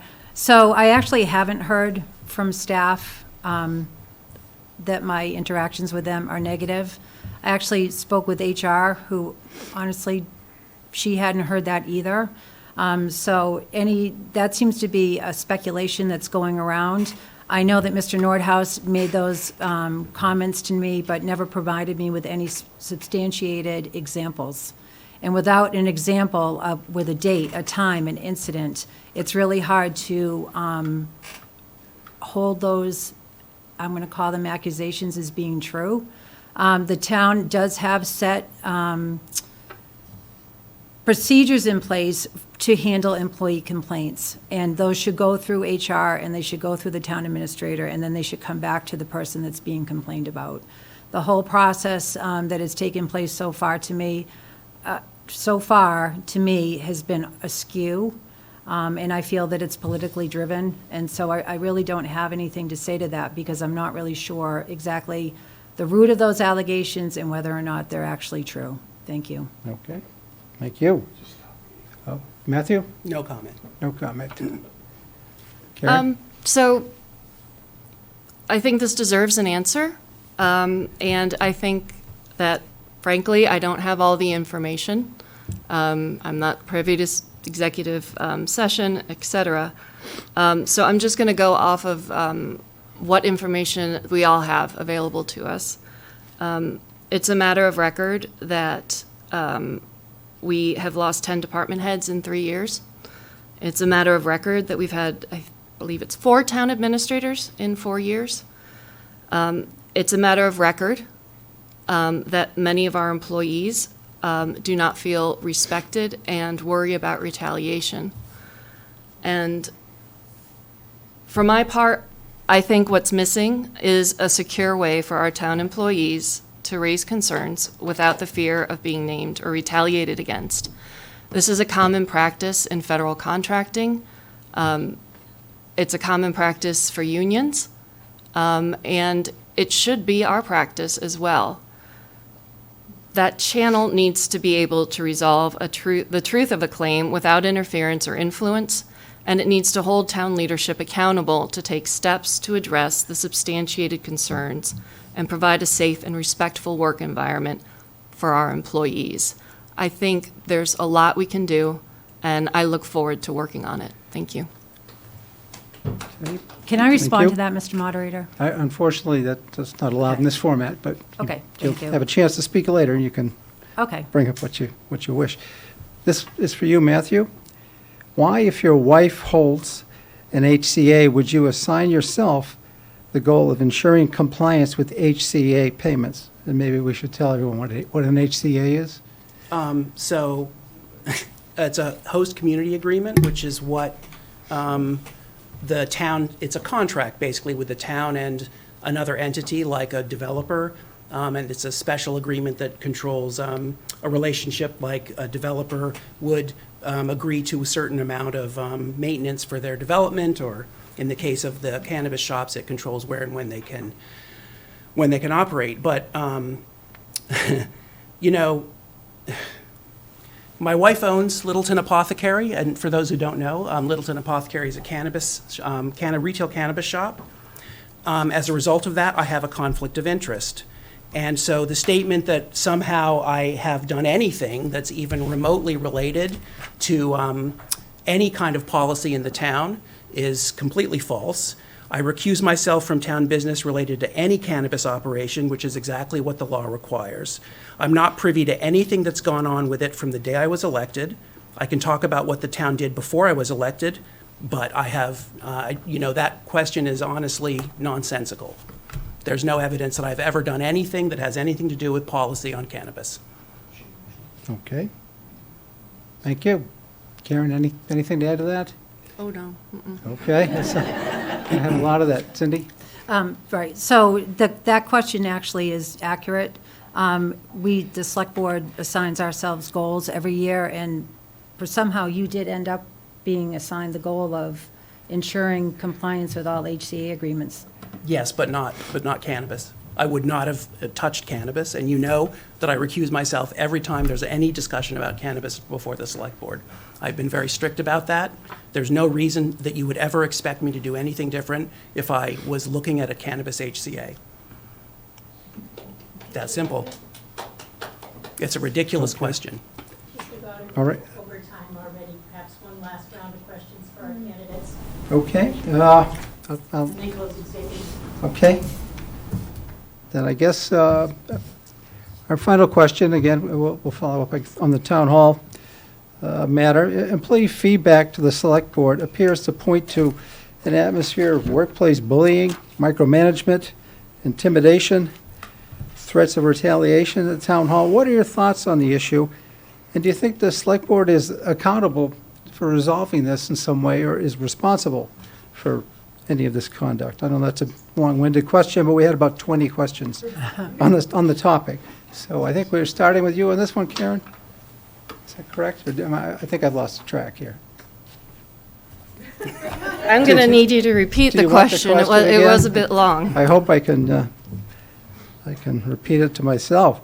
The employee feedback to the Select Board appears to point to an atmosphere of workplace bullying and micromanagement, intimidation, and retaliation by the Select Board at Town Hall. What are your thoughts on the issue?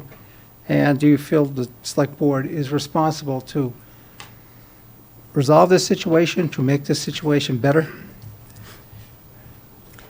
Okay. So I think I've actually addressed that question to a certain extent with my last answer. I'll add that I think a written code of conduct, again, I'm going to emphasize how important I think that is for the Select Board. And that will help, hopefully, iron out some of the wrinkles in terms of expectations of how the town administrator and the Select Board interact and how the Select Board interacts with employees. And it will be consistent. It'll create consistency for everyone. I think part of the problem, as I see it, for the town employees right now, is that they don't know what to expect. It's very personality driven, right? So how one Select Board member feels their interaction should be is different from another Select Board member, is different from one town administrator to another. And without some written policies in place, I think we're going to continue to have trouble. So I would add that I think the written code of conduct is important.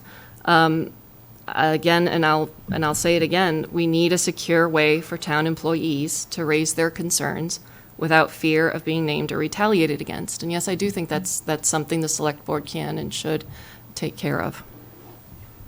Okay, thank you. Matthew? I do believe we have a workplace bullying problem, and I have addressed this in a professional capacity in my day job. Workplace bullying can take the form of threats, intimidation, humiliation, sabotage, retaliation, and the financial cost is enormous. There's a loss of productivity and efficiency, there's absenteeism, there's increased turnover, and in some cases, there's legal ramifications. There's also reputational damage to the organization, which can make it more difficult to hire and retain high-quality professional employees. Now, maybe the behavior is not intended to cause harm, but honestly, the intent isn't relevant. What's important is that there's a serious operational fallout. And when we're talking about town hall, we're talking about your tax dollars. You know, we need to address this head on. The city of Portland, Oregon recently settled a workplace bullying suit for $250,000. And I guarantee you that there is not one person in this town who wants to spend their money on that. There is a lot we can do to fix this, but it's a two-way street. I hope that we can get the entire board to commit to fixing it and do whatever it takes to make town hall fully functional. I do think a code of conduct will provide a touchstone for board members and accountability for staff and residents. And if I'm reelected, I will keep pushing for policies like that to put an end to this kind of stuff, which is frankly a waste of time and money, and get back to work on what we need to do, which is governing the town. Okay, thank you. Cindy? Great, thank you, Mr. Moderator. So what you laid out in that question, those are very serious allegations that all members of the Select Board take very seriously. As the board knows, as the public knows, the board voted unanimously recently not to extend the contract of our last town administrator, and that was a very difficult decision for the board to make. As Mrs. Morrison pointed out, we did lose 10 employees last year. We lost some top-level talent, and it really is hurtful to our organization as a whole. It costs the taxpayers money, there is no doubt about it. And it's really unfortunate because we had a lot of people that actually really loved working here but feel that they could no longer do so, which is really regrettable. And I think the board needs to take some responsibility for that as a group. And so I think the code of conduct has been in place since 2008. The Select Board has a code of conduct. The problem is that when new board members come on board, they're not made aware of the existence of that code of conduct. What we should do as part of the Select Board policies and regulations is make sure that new board members actually are aware of that document, what it contains and what those expectations are as a group. The other thing that we talked about in last year that never came to fruition was establishing new board member training. It's not easy to step into the role of an elected official. You know, we're used to working in the private sector, but now you become an elected official and you have a town administrator you're working with, you have 5 other personalities that you're working with, and you have a group of town hall employees that you're working with. It's not an easy adjustment to make, and we need to provide our elected officials, not just the select board, but other elected officials with the tools to make that transition and make that, to adapt to that. With regard, I know that Mr. Wilson, who's in the room, and Mr. Nordhaus recently had a meeting with town hall staff that they expressed those concerns. We got bits and pieces of what those concerns were, but I think having a more collective, collaborative discussion as a board about how to address those specific concerns and resolve those issues going forward is warranted. Thank you. Okay, thank you. And we're running a little long tonight. Lots of good questions. We couldn't get to all of them, but candidates, you've all done a good job tonight. We'll start with the closing statements with Karen, and then Matthew, and then Cindy. Karen. So thank you, Mr. Moderator. Thank you to all the candidates sitting here and also in the audience. And thank you to the audience. These were great questions, and I appreciate the opportunity to share my take on the issues with you. I'm ready to get to work for you on the Select Board. I'll bring my experience as a lawyer and the perspective of a small business owner to the job and help make the Select Board even more representative of Littleton residents. There's a lot of big projects in Littleton's future, and in order to be fully prepared, our various decision-making groups need to engage in open communication with a collaborative mindset. My positive relationships in town, including my endorsement by George Sanders, and the support of members of the Select Board, the Planning Board, the School Committee, the Conservation Trust, and the Historical Commission, is a testament to my ability to foster the communication that's necessary to meet our challenges head-on. I have skills that will directly benefit our town. I'm an expert in government contracts with legal training, and starting day one, I can help with the work of securing favorable terms for Littleton and protecting your interests. I'm level-headed and sensible, if I do say so myself. I'll put my good judgment, objective approach, and clean slate of relationships to work for Littleton. I want to ensure our tax dollars are spent wisely, that decisions are made with Littleton's best interests at heart, and that all perspectives are heard and respected. As any parent will tell you, long-term vision and an ability to manage competing needs goes hand in hand with being a working parent. And so I am well-versed in those areas as well. The election for Select Board is coming up. Saturday, May 6th at the middle school. You can cast your vote for 2 candidates. I would be honored to have your support. And I ask you to vote for me, Karen Morrison, on Election Day so that I can serve the people of Littleton with respect and long-term vision. Thank you.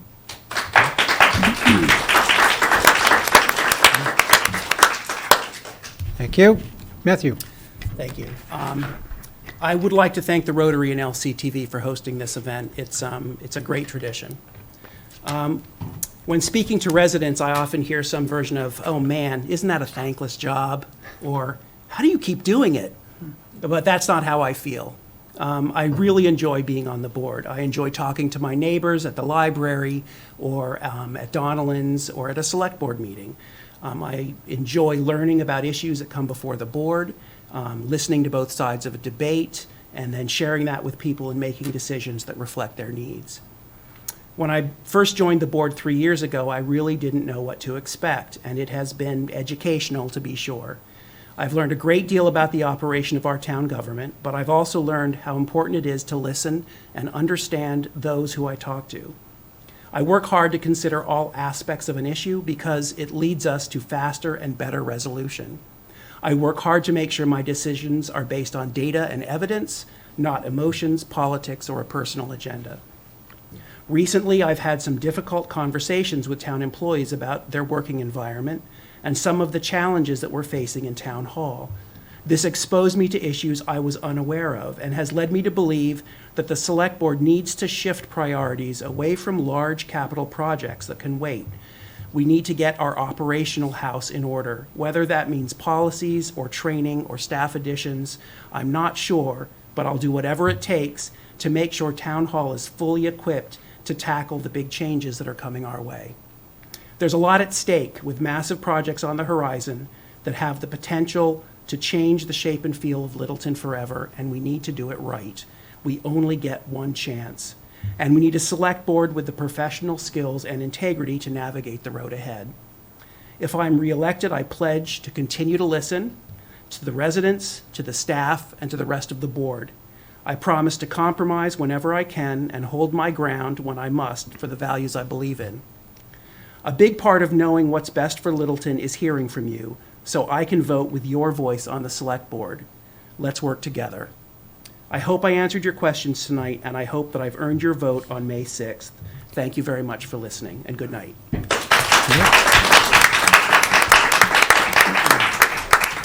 Thank you. Cindy? Great. Thank you, Mr. Moderator. So I would like to thank the Rotary of Littleton for hosting this event and LCTV for your assistance in recording it and providing this to the public. I also want to take this opportunity to thank the residents of Littleton for believing in me and giving me a chance to serve you on the Littleton Select Board. This is a time in my life that I will cherish always, and I am truly proud of what I have accomplished for Littleton. That being said, there is still more work to be done, and I want to share with you two of my goals if reelected to the board. One of my projects will be updating the administrative policies and procedures of the Select Board. This past year, it became clear that the loss of seasoned members on the board created a void. Protocols and procedures that were second nature to the board need to be solidified in writing to help the board stay on track and operate effectively now and in the future. Using my experience and institutional knowledge, I will work with my fellow board members and the town administrator to create sustainable procedures that will improve communication and promote unified approaches between the board, the town administrator, and employees. Another project which I feel is very important is creating a town newsletter. As we know and have heard this evening, the Littleton Independent does not actually report on the town of Littleton. Our communication is lacking in a consistent flow of information about our town, government, important board meetings, and community is what Littleton needs and residents want. While attending the Mass Municipal Managers Association, as I mentioned previously this evening, I learned how the town of Lexington and the town of Needham created their own newsletter, and I know that we can do that too for Littleton. In closing, I want to say that I have a deep appreciation for the history of Littleton and its traditions. We live in the type of community where people who grew up here or moved here want to stay, and there is a reason for that. Littleton is at a crossroads. We are faced with the important task of finding the right balance between allowing the growth needed to sustain our community while retaining the character and charm of Littleton. There are many different people, places, and things that make up the fabric of our community, and it's important that we preserve what makes Littleton a special place that everyone can enjoy. I have the proven leadership to help guide us through this time of transition, and I am asking for your vote on May 6th to provide me with that opportunity. Thank you.